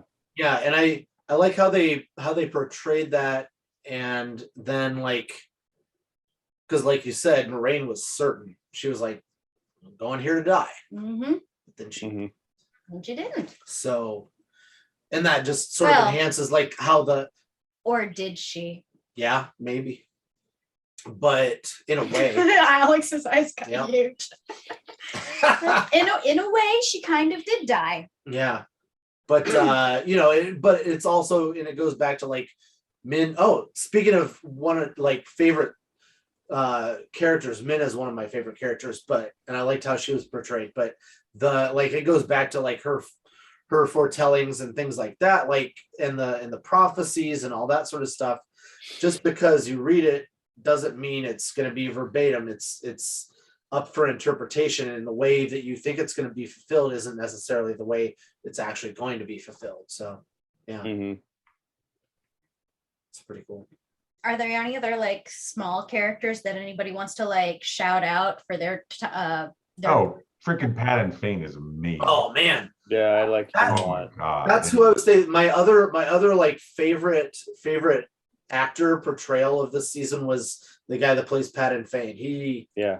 Oh man, he was so good. I mean, I get why we didn't get a lot of his character. I wish we would have gotten more of his character just to know what the hell is going on with him. Yeah. But that monologue that he gave at the Yeah, end exactly. was mwah, chef's kiss beautiful. Oh yeah. I want to also like shout out my girl Leandrin. Yeah. What an Oh, interesting Leandrin. character, and to Heck yeah. watch her like ride those highs and lows of hubris is Yeah. hilarious and great. Is that vaginal hubris? No, it's regular hubris. Oh, okay. It's fictional hubris. Fictional hubris. It's literary hubris. Not to be confused with literal.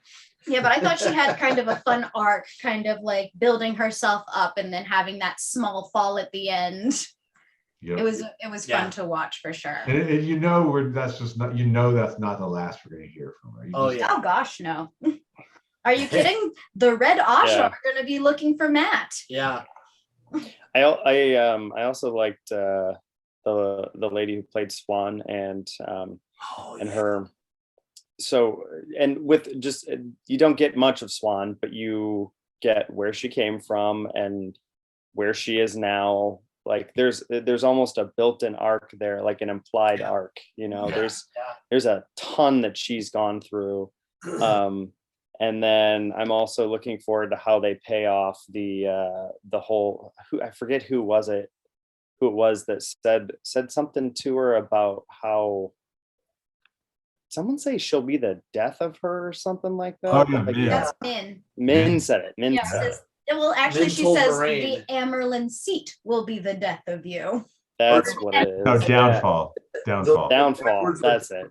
Downfall. Yeah. She'll be your downfall. Yeah. So I'm definitely looking forward to see. Go a couple of different ways with that. Right. So like, But I'll talk what about happens. that. Talk about our theories and stuff. oh, that's true. Yeah. Yeah. Yeah.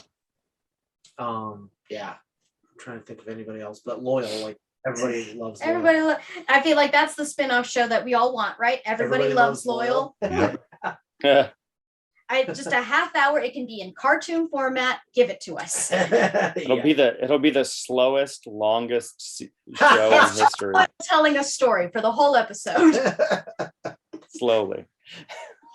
Animated shorts that are Animated hour. longs. Don't be so hasty. Yeah, animated longs. Exactly. Can call it a short. Well, if you guys don't have any other character arcs you would like to talk about, I'm sure you are dying to talk spoilers. Oh yeah. Sure. So in that case, I will leave the room. And listeners, this is the last time you are going to hear me until our theories chat. So make sure you come back for that. I'm going to let these guys get into it. And I'll see you next time. Oh, I'm getting pizza first, though. Yeah, get the pizza. Pizza. Yeah. All right. Have fun, gentlemen. And then All right. I'll So warnings. Okay. Warnings ahead of this is, yes, we will be talking full spoilers through all 14 books. And if you don't want to be spoiled, turn away right now. Yeah. Yeah. Yeah. All right. Boiled like milk. So in general, I'm going to say I really liked the idea of Rand cracking the prison. I just think it was, and I called out Adam and said last podcast, and he's the one who said, what if they put the prison right at the eye? That makes so much sense. And so the idea of the trap, bringing him there, making him think he wins, watching it crack. I thought it was well done. Now that episode itself, no. Episode 8, no. Like there was a lot to be, and I'm gonna blame COVID and give them a little bit of benefit of the doubt. But the idea, obviously, what they had throughout the season as to get them there, not have the Green Man, not have all that thought. Right. I think it did a good job. Yeah, I think so. I like those. I agree. Yeah. Oh, go ahead. Go ahead. Okay. So yeah, I agree. The Green Man, it's a cool idea, but at the same time, it's the whole idea of him is mentioned one time later on, and if you blink, you'll miss it. Like it's completely irrelevant to the the entire story. Yeah. No, I was just reading the or listening to is it the Shadows, right? Whatever's after the Dragon Reborn, and when Rand goes through the columns to become the Kara Karn, and like that's the one other time they ever mention it. And they don't even say Green Men; they're called Nim. Yeah, that's it. Yeah. I researched it a little bit, and apparently they're like constructs, like that they made through using the power. Yeah.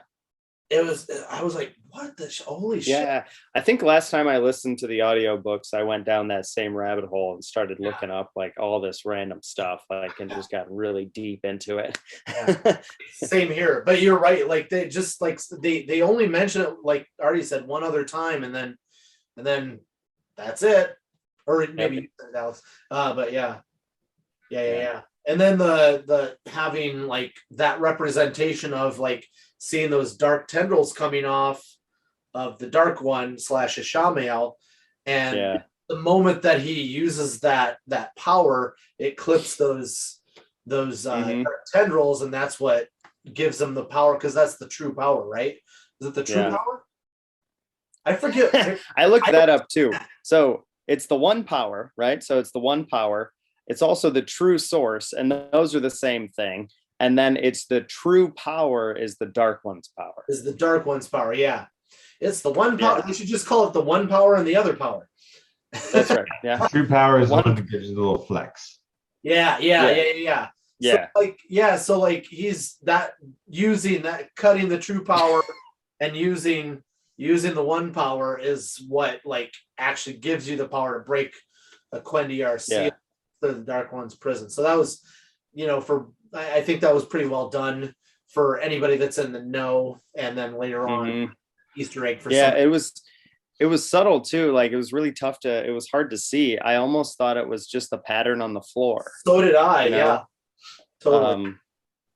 But that was another really cool thing that was kind of hard to see, but put in there for a reason, was Ishamael wearing the same ring that Lews Therin was wearing. Like, why would the Dark One be wearing the same ring? Like, as a non-book reader, as a TV watcher, I'd be like, what? Really questioning that. And that's what I like. They did put enough stuff in there. It's funny how not a lot of, like, at least the people I'm like watching on YouTube that are non-book readers, they're not they're, oh, he beat the Dark One, and I'm like, no, like, look. So speaking of that ring, so I went on a bit of a deep dive on what that was too, and so it's called it's the ring of the Tamerlane. Yeah, the Tamerlane. And apparently it came from, like, the only time it's mentioned, and they don't mention if it's a terangrial or a sangreal or anything. They don't mention what it is, but at one point, I think it's early on, I forget which book it is, but anyway, Ishamael is essentially like talking to Rand and like being condescending, and he's like talking about how he used to be like the first among the servants, and I have the quote here actually. It's look at you, I know, look at you, he said scornfully, once you stood first among the servants, once you wore the ring of Tamerlane and sat in the high seat, once you summoned the 9 rods of dominion, now look at you. And that's the only time it's ever mentioned. Is that in the prologue? I think it might be in the prologue. I can't remember exactly where it is. It might be. Okay, so then he did wear a ring. So he was considered the Tamerlane of the once Tamerlane. So, and then the other thing about the ring is it's theorized that potentially it was named after the first person to touch the source. Oh, that's cool. Yeah, that's really cool. And then one other small detail in that same when I went down that same rabbit hole. So Latra is also wearing one of those rings, right? But and this may be more of a theory for like your next episode, but apparently a lot of people think Egwene is actually theorized to be the reincarnation of Latra. Oh shit! Because they come into like conflict often, right? And they're also kind of on the same level with each other in a way. So I thought that was really super interesting when I found that. And it goes back to what I was saying earlier. It was like people keep meeting each other in the like, makes sense. Yeah, totally. Yeah, that's crazy. That's really cool. And I like the fact that they've now officially made all 5 of them Ta'veren. Yeah, I think that's great too. Yeah, because I mean, well, and like that's the thing. Like they like in the books, like of course Rand, Matt, and Perrin are all Ta'Viren, and some of the most powerful Ta'Viren. But like they also say here and there, like there are other people in the world that are lesser Ta'Viren. It's just that sometimes their light is so dim compared to the like Rand, Yeah. and Matt's, you know, and so you get to see Nynaeve's light really shine when she's away from Yeah. that sort of stuff. Like I love that. Speaking of little details, I love the detail when they're in Tar Valon and Matt and Rand are sitting on the ledge there, and he sees like, and that goes back to a theory we talked about, you know, like Logain wasn't seeing Nynaeve use the power. He was seeing how brightly she's shown as a Ta'Viren. Yeah. Totally. He looked up and saw those two Ta'Viren, and you know they're freaking Yeah. So you were saying, Alex, you had something to like a theory or something to talk about with all the cold opens. Oh, yeah, no. So not necessarily a specific theory. I just went through all of them and looked at them again. But I guess the one thing I'm wondering, maybe I do kind of have a theory, like so because I want to know, first of all, who that first young man was, you know, because I'm wondering if he was Tom's nephew. Yeah. You know, that's a big deal in the books, and the reason why Tom wants to help anybody, right? And also I want to know, like, with as far as like the taint and the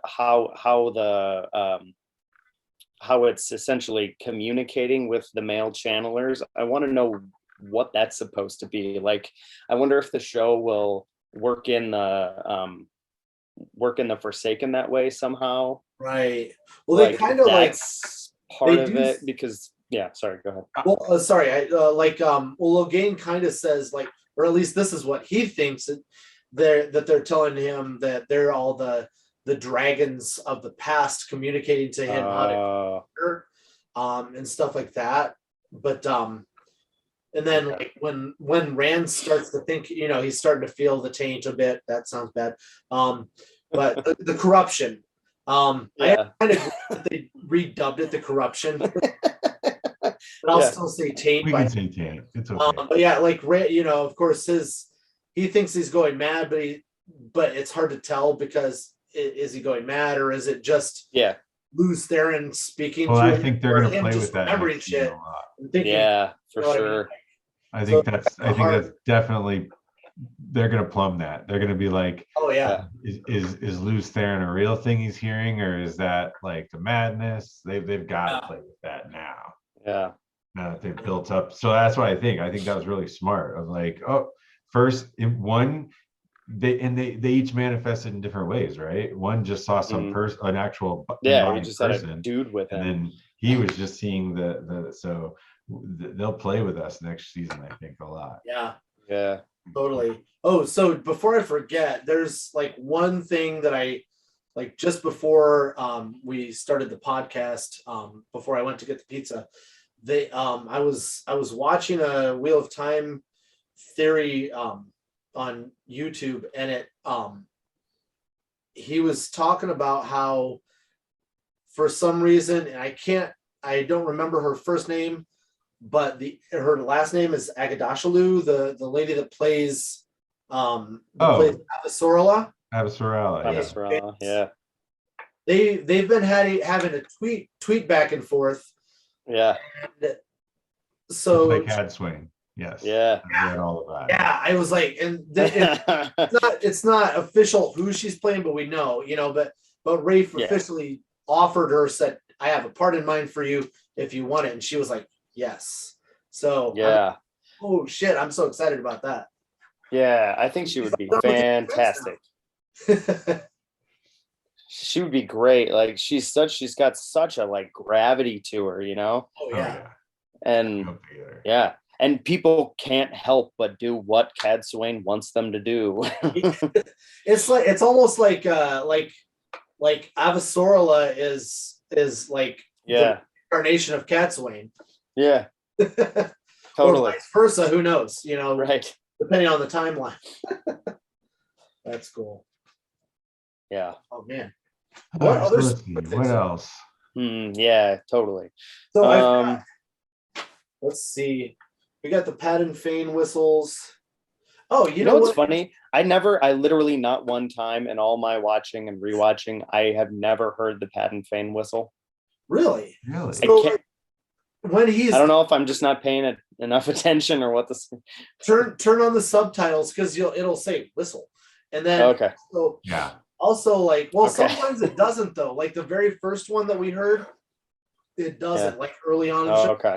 But then like there's a part like when he rolls in to town with the Wells Fargo wagon, he's like he's setting shit up and he's like whoop, whoop, whoop, whoop, and he's whistling, and then you're like, and then when you rewatch, you're like, wait, I heard that before. Oh, that's him. It's and then specifically, I know like in Tarvalin and in the Ways, it says whistle, like whistle sound in the whatever. Yeah. So I've got a question. Does Perrin's, I can't remember, does Perrin's wolf abilities, affinities give him, like, cause him to heal better, faster, stronger, harder?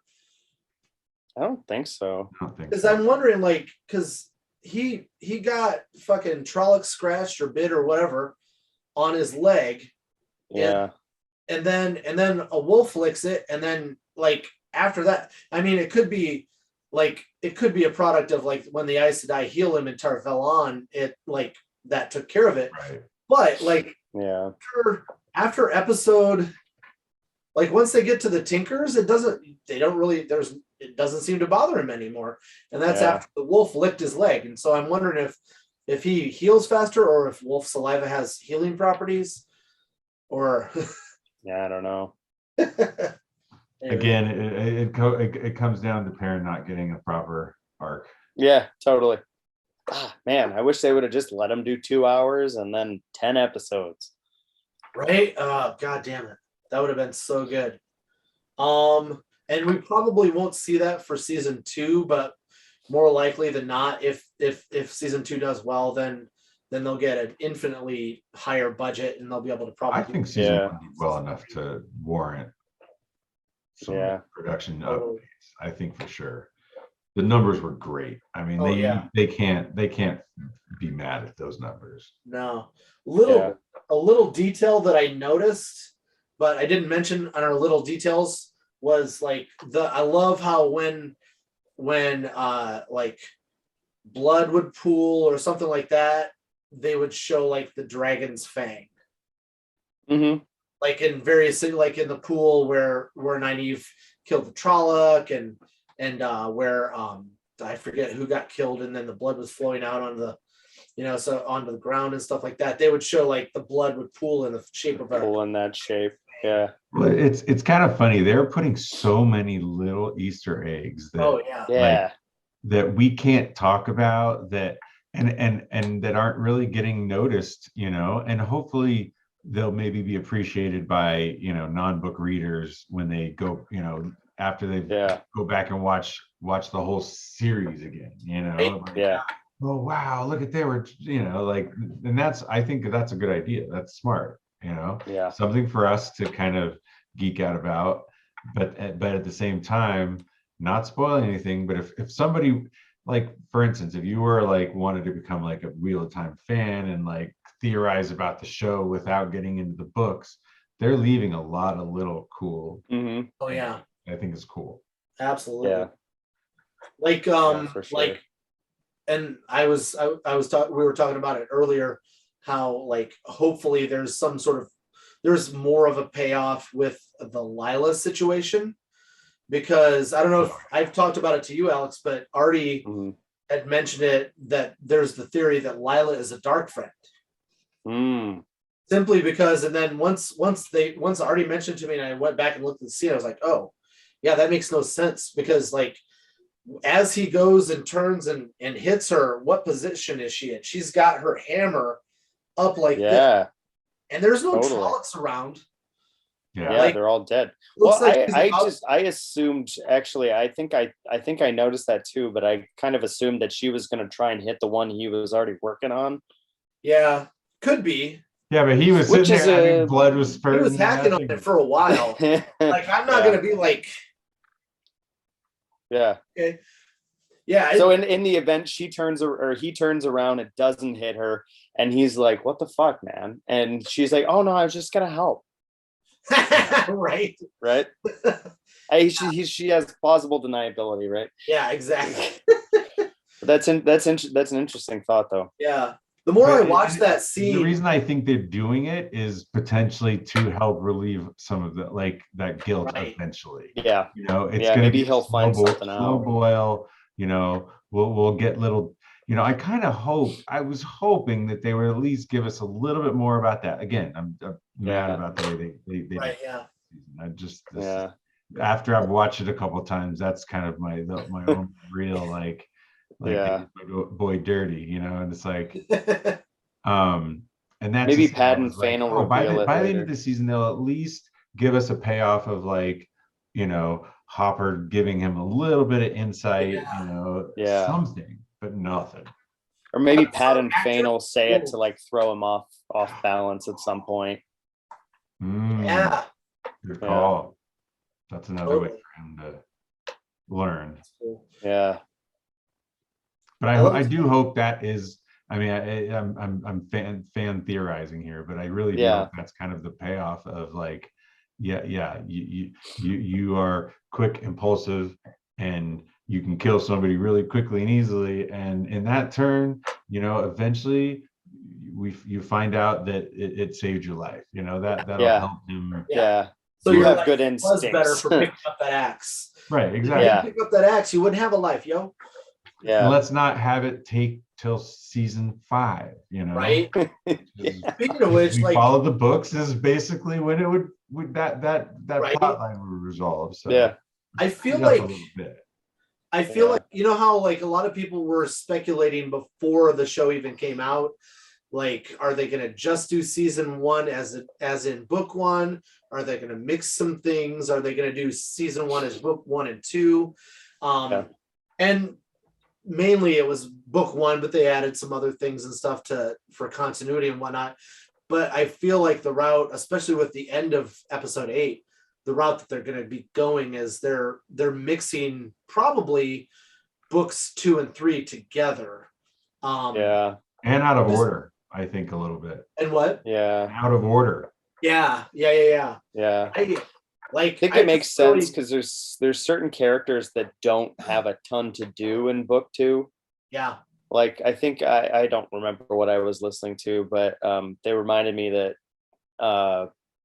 Loyal doesn't really do much, I think, in the Great Hunt, and neither does Moraine. Like, she's not really doing that much. Yeah. Maybe they'll bring Cadsuane in early. Yeah, exactly. Maybe probably season 3, but but they're already shooting season 2, and he's just starting to talk to. Yeah.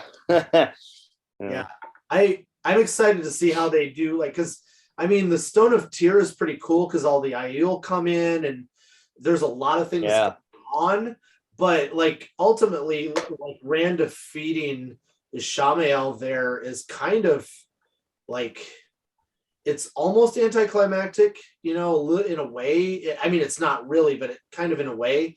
Whereas Falme in the Great Hunt is like awesome. Like that's where they're fighting the sky, right? Right, and so that's almost feels like a finale of season 2. Right. Yeah. But then do we then pull in? Does he go see the Aiel? You know, like, because we're So I think they're gonna mix it up, and I'm okay. I hope they don't do too much, because, like, you know, you got to get Matt in there. You got to get like Matt, Moraine, Egwene all in the threefold land to do all the shit that they have to do. You know, like, otherwise it's going to be a huge departure, which I'll be about. But yeah, like I'm just wondering how they're going to make it all fit together and stuff like that. Yeah. Or, you know, does he go to Camelin? Is that where his next stop is? Who knows? Right. Yeah. Threefold land. They still have to pull that plot line in, you know? Yeah. Which is from so. Yeah. And I'm pretty sure Elaine, Elaine's definitely in season 2, I think. Yeah, she's in they've definitely cast in the filming her. So they've got all the Camelin stuff and things like that. I hope they don't jam it too much, basically, is what I'm hoping. If there's, don't try to finish book, 2 and 3, just pull the parts that make sense to tell a good season or story over the season. That's really all I want to do. You know what I was thinking, and then I realized that this makes no sense. At first when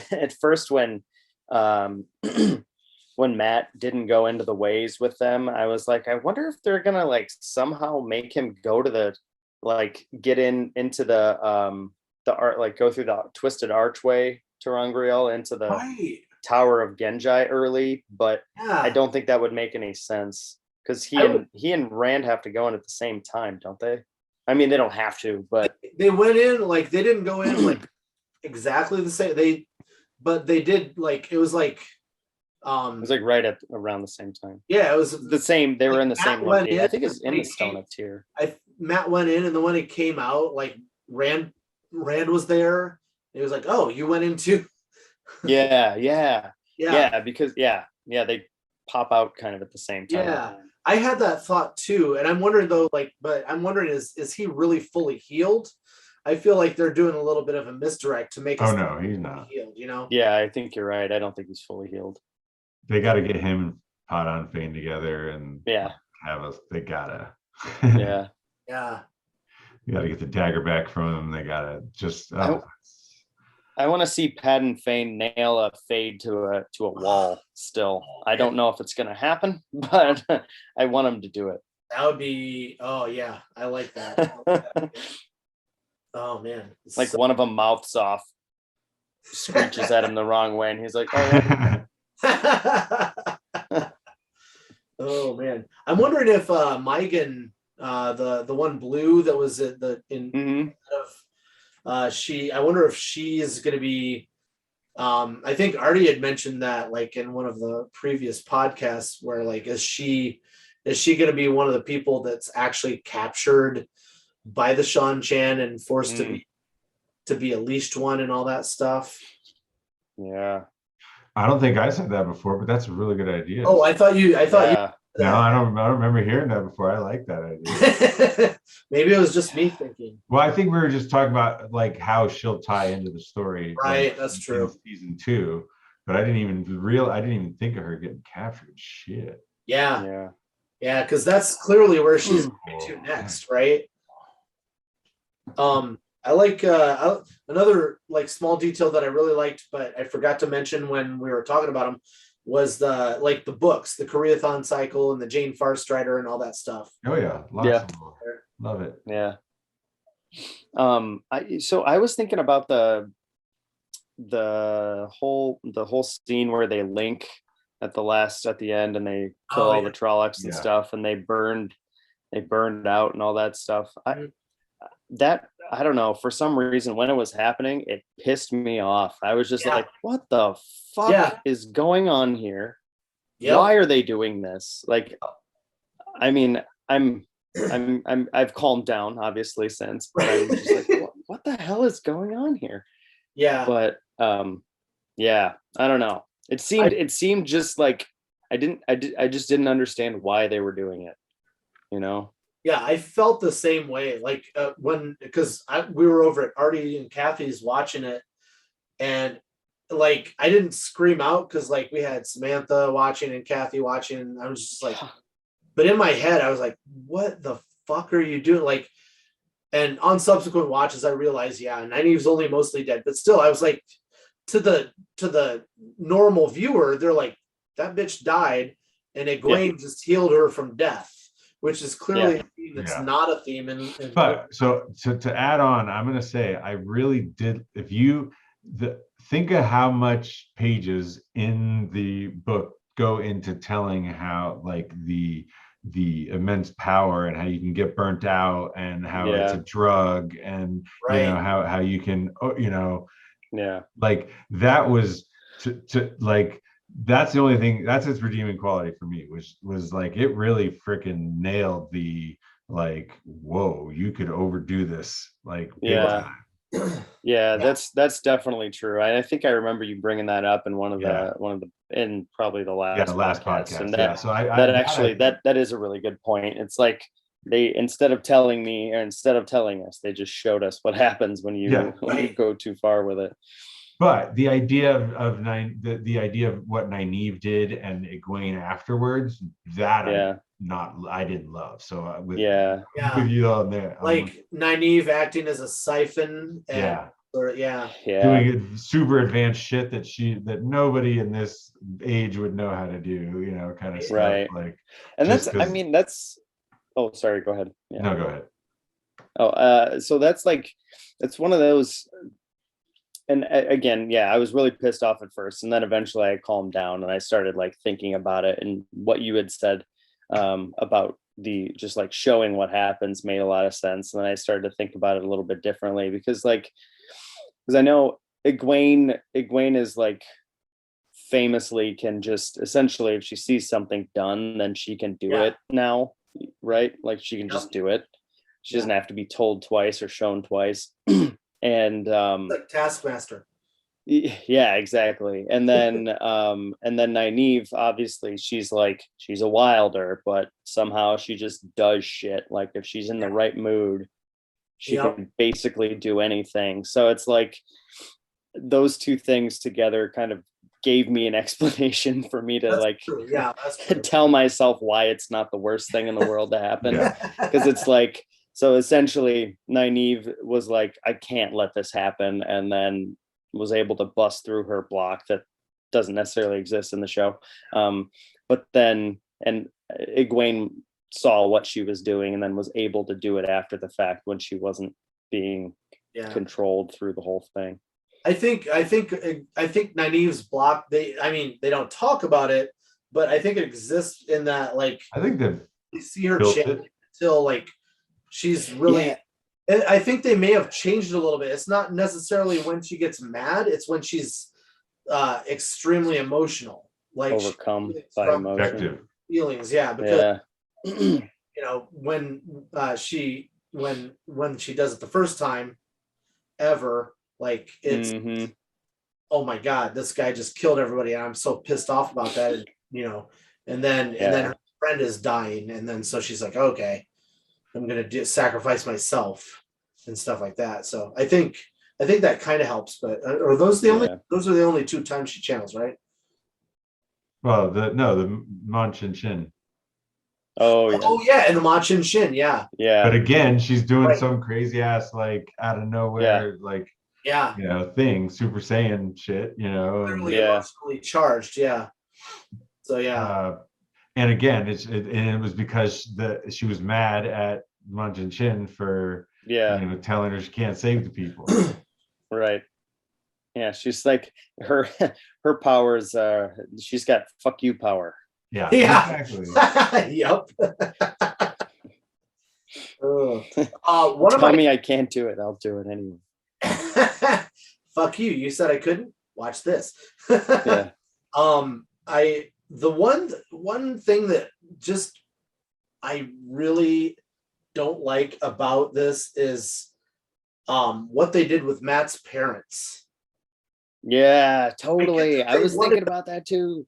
Oh man, I get that they wanted to set up something where Matt goes, you know, has some dark demons and stuff like that, but man, give him some inner conflict. Yeah, let's hope. To be awesome, and let's hope his mom, you know. Yeah, I have a hope that the what happened on that night maybe will give his dad some change, some impetus to become a better person. That could be true. I like that. I totally agree, because I was exactly I felt the same exact way, because I'm like, well, now we're not gonna get like the Tam and Abel show while they're where they're like running around like kicking ass and taking care of the two rivers and stuff. And I was just listening to when Perrin goes back to Two Rivers to regulate some shit, and like there's this point where Abel Cawthon like is talking to Perrin about women and stuff like that, and he's like, because like before he's already gotten the talk about like, have you ever seen your dad do something that your mom really didn't want him to do? He's like, no, guess not. And then but then like they get the other side of the coin where where Abel Cawthon's like, so with Fail, you know, what I've found is with my wife, I just say yes to whatever she wants, unless it's something that I really disagree with, and then I say something. That way, she's shocked that I said something about it, and she thinks about it, and she's like, all right, maybe you're right. You know, so it's like... Good advice. Yeah. It's like you speak softly so that when you yell, people listen. Yeah, exactly. That's funny. It's like, all right. Well, is there anything else you guys want to talk about? I don't know. I think that was maybe. I think we should just each wrap up with just kind of a general, you know, kind of review of what you thought of the season in general. Yeah, I really like the whole. In it as a whole, I like the season. I can totally. I mean, it was hard to do, but I've been able to sort of separate like my book mind canon from my show canon, and knowing that they had a lot of hurdles to overcome. I think I really enjoyed the season as a whole, and there were definitely good episodes, weak episodes, or episodes that were weak parts and great parts and stuff like that. But as a whole, I really enjoyed it.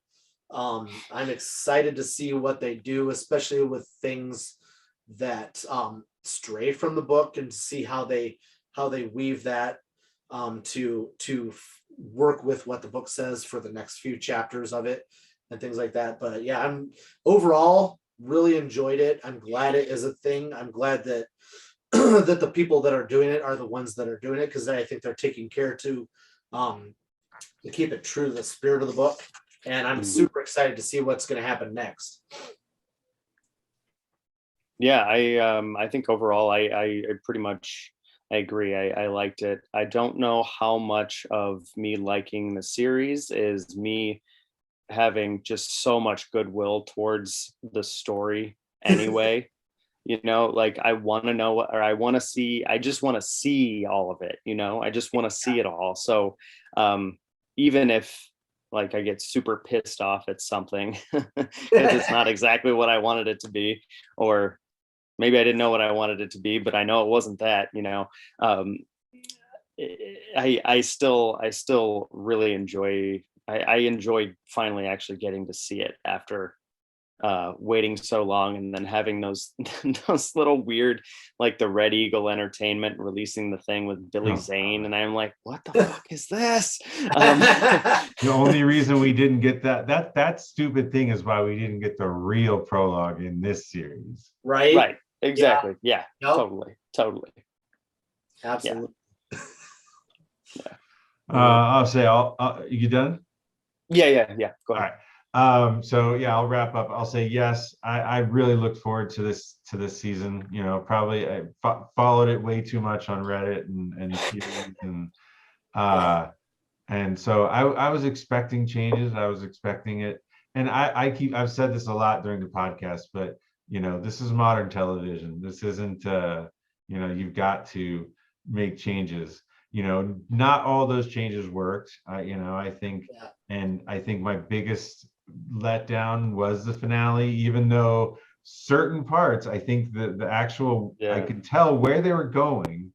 That, like I say, the finale of him and Shamael and cracking the seal, I think was actually well done. Mm-hmm. I just think a lot of the rest of that, that episode was kind of a letdown, as far as character arcs and like Perrin and Matt being missing, but I'll attribute that to COVID. So yeah, in general, I think they did a good job. I think they did well enough that that people that haven't read the books, they're excited and they watch that show and they're like, damn, this is a cool thing I want to learn more about. And that's really all they had to do. Get people to watch it, tell their friends about it. And because genre television is become a big thing. So I think they gotta strike, they're smart to strike now. Strike now. And so I think they did a good job as a start. And I'm really excited to see it go forward. Totally. All right. Well, I guess that's it for this week.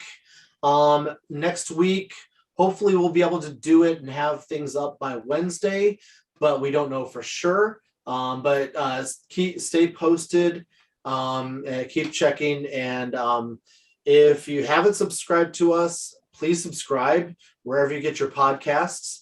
And we are excited to do the finale and the whole season theory session on our next one. So hopefully that'll be up sometime next week. And in the meantime, this has been the Happy Throng. I'm Adam. I'm Artie. I was Alex. And we will talk to you soon. Thanks. Bye.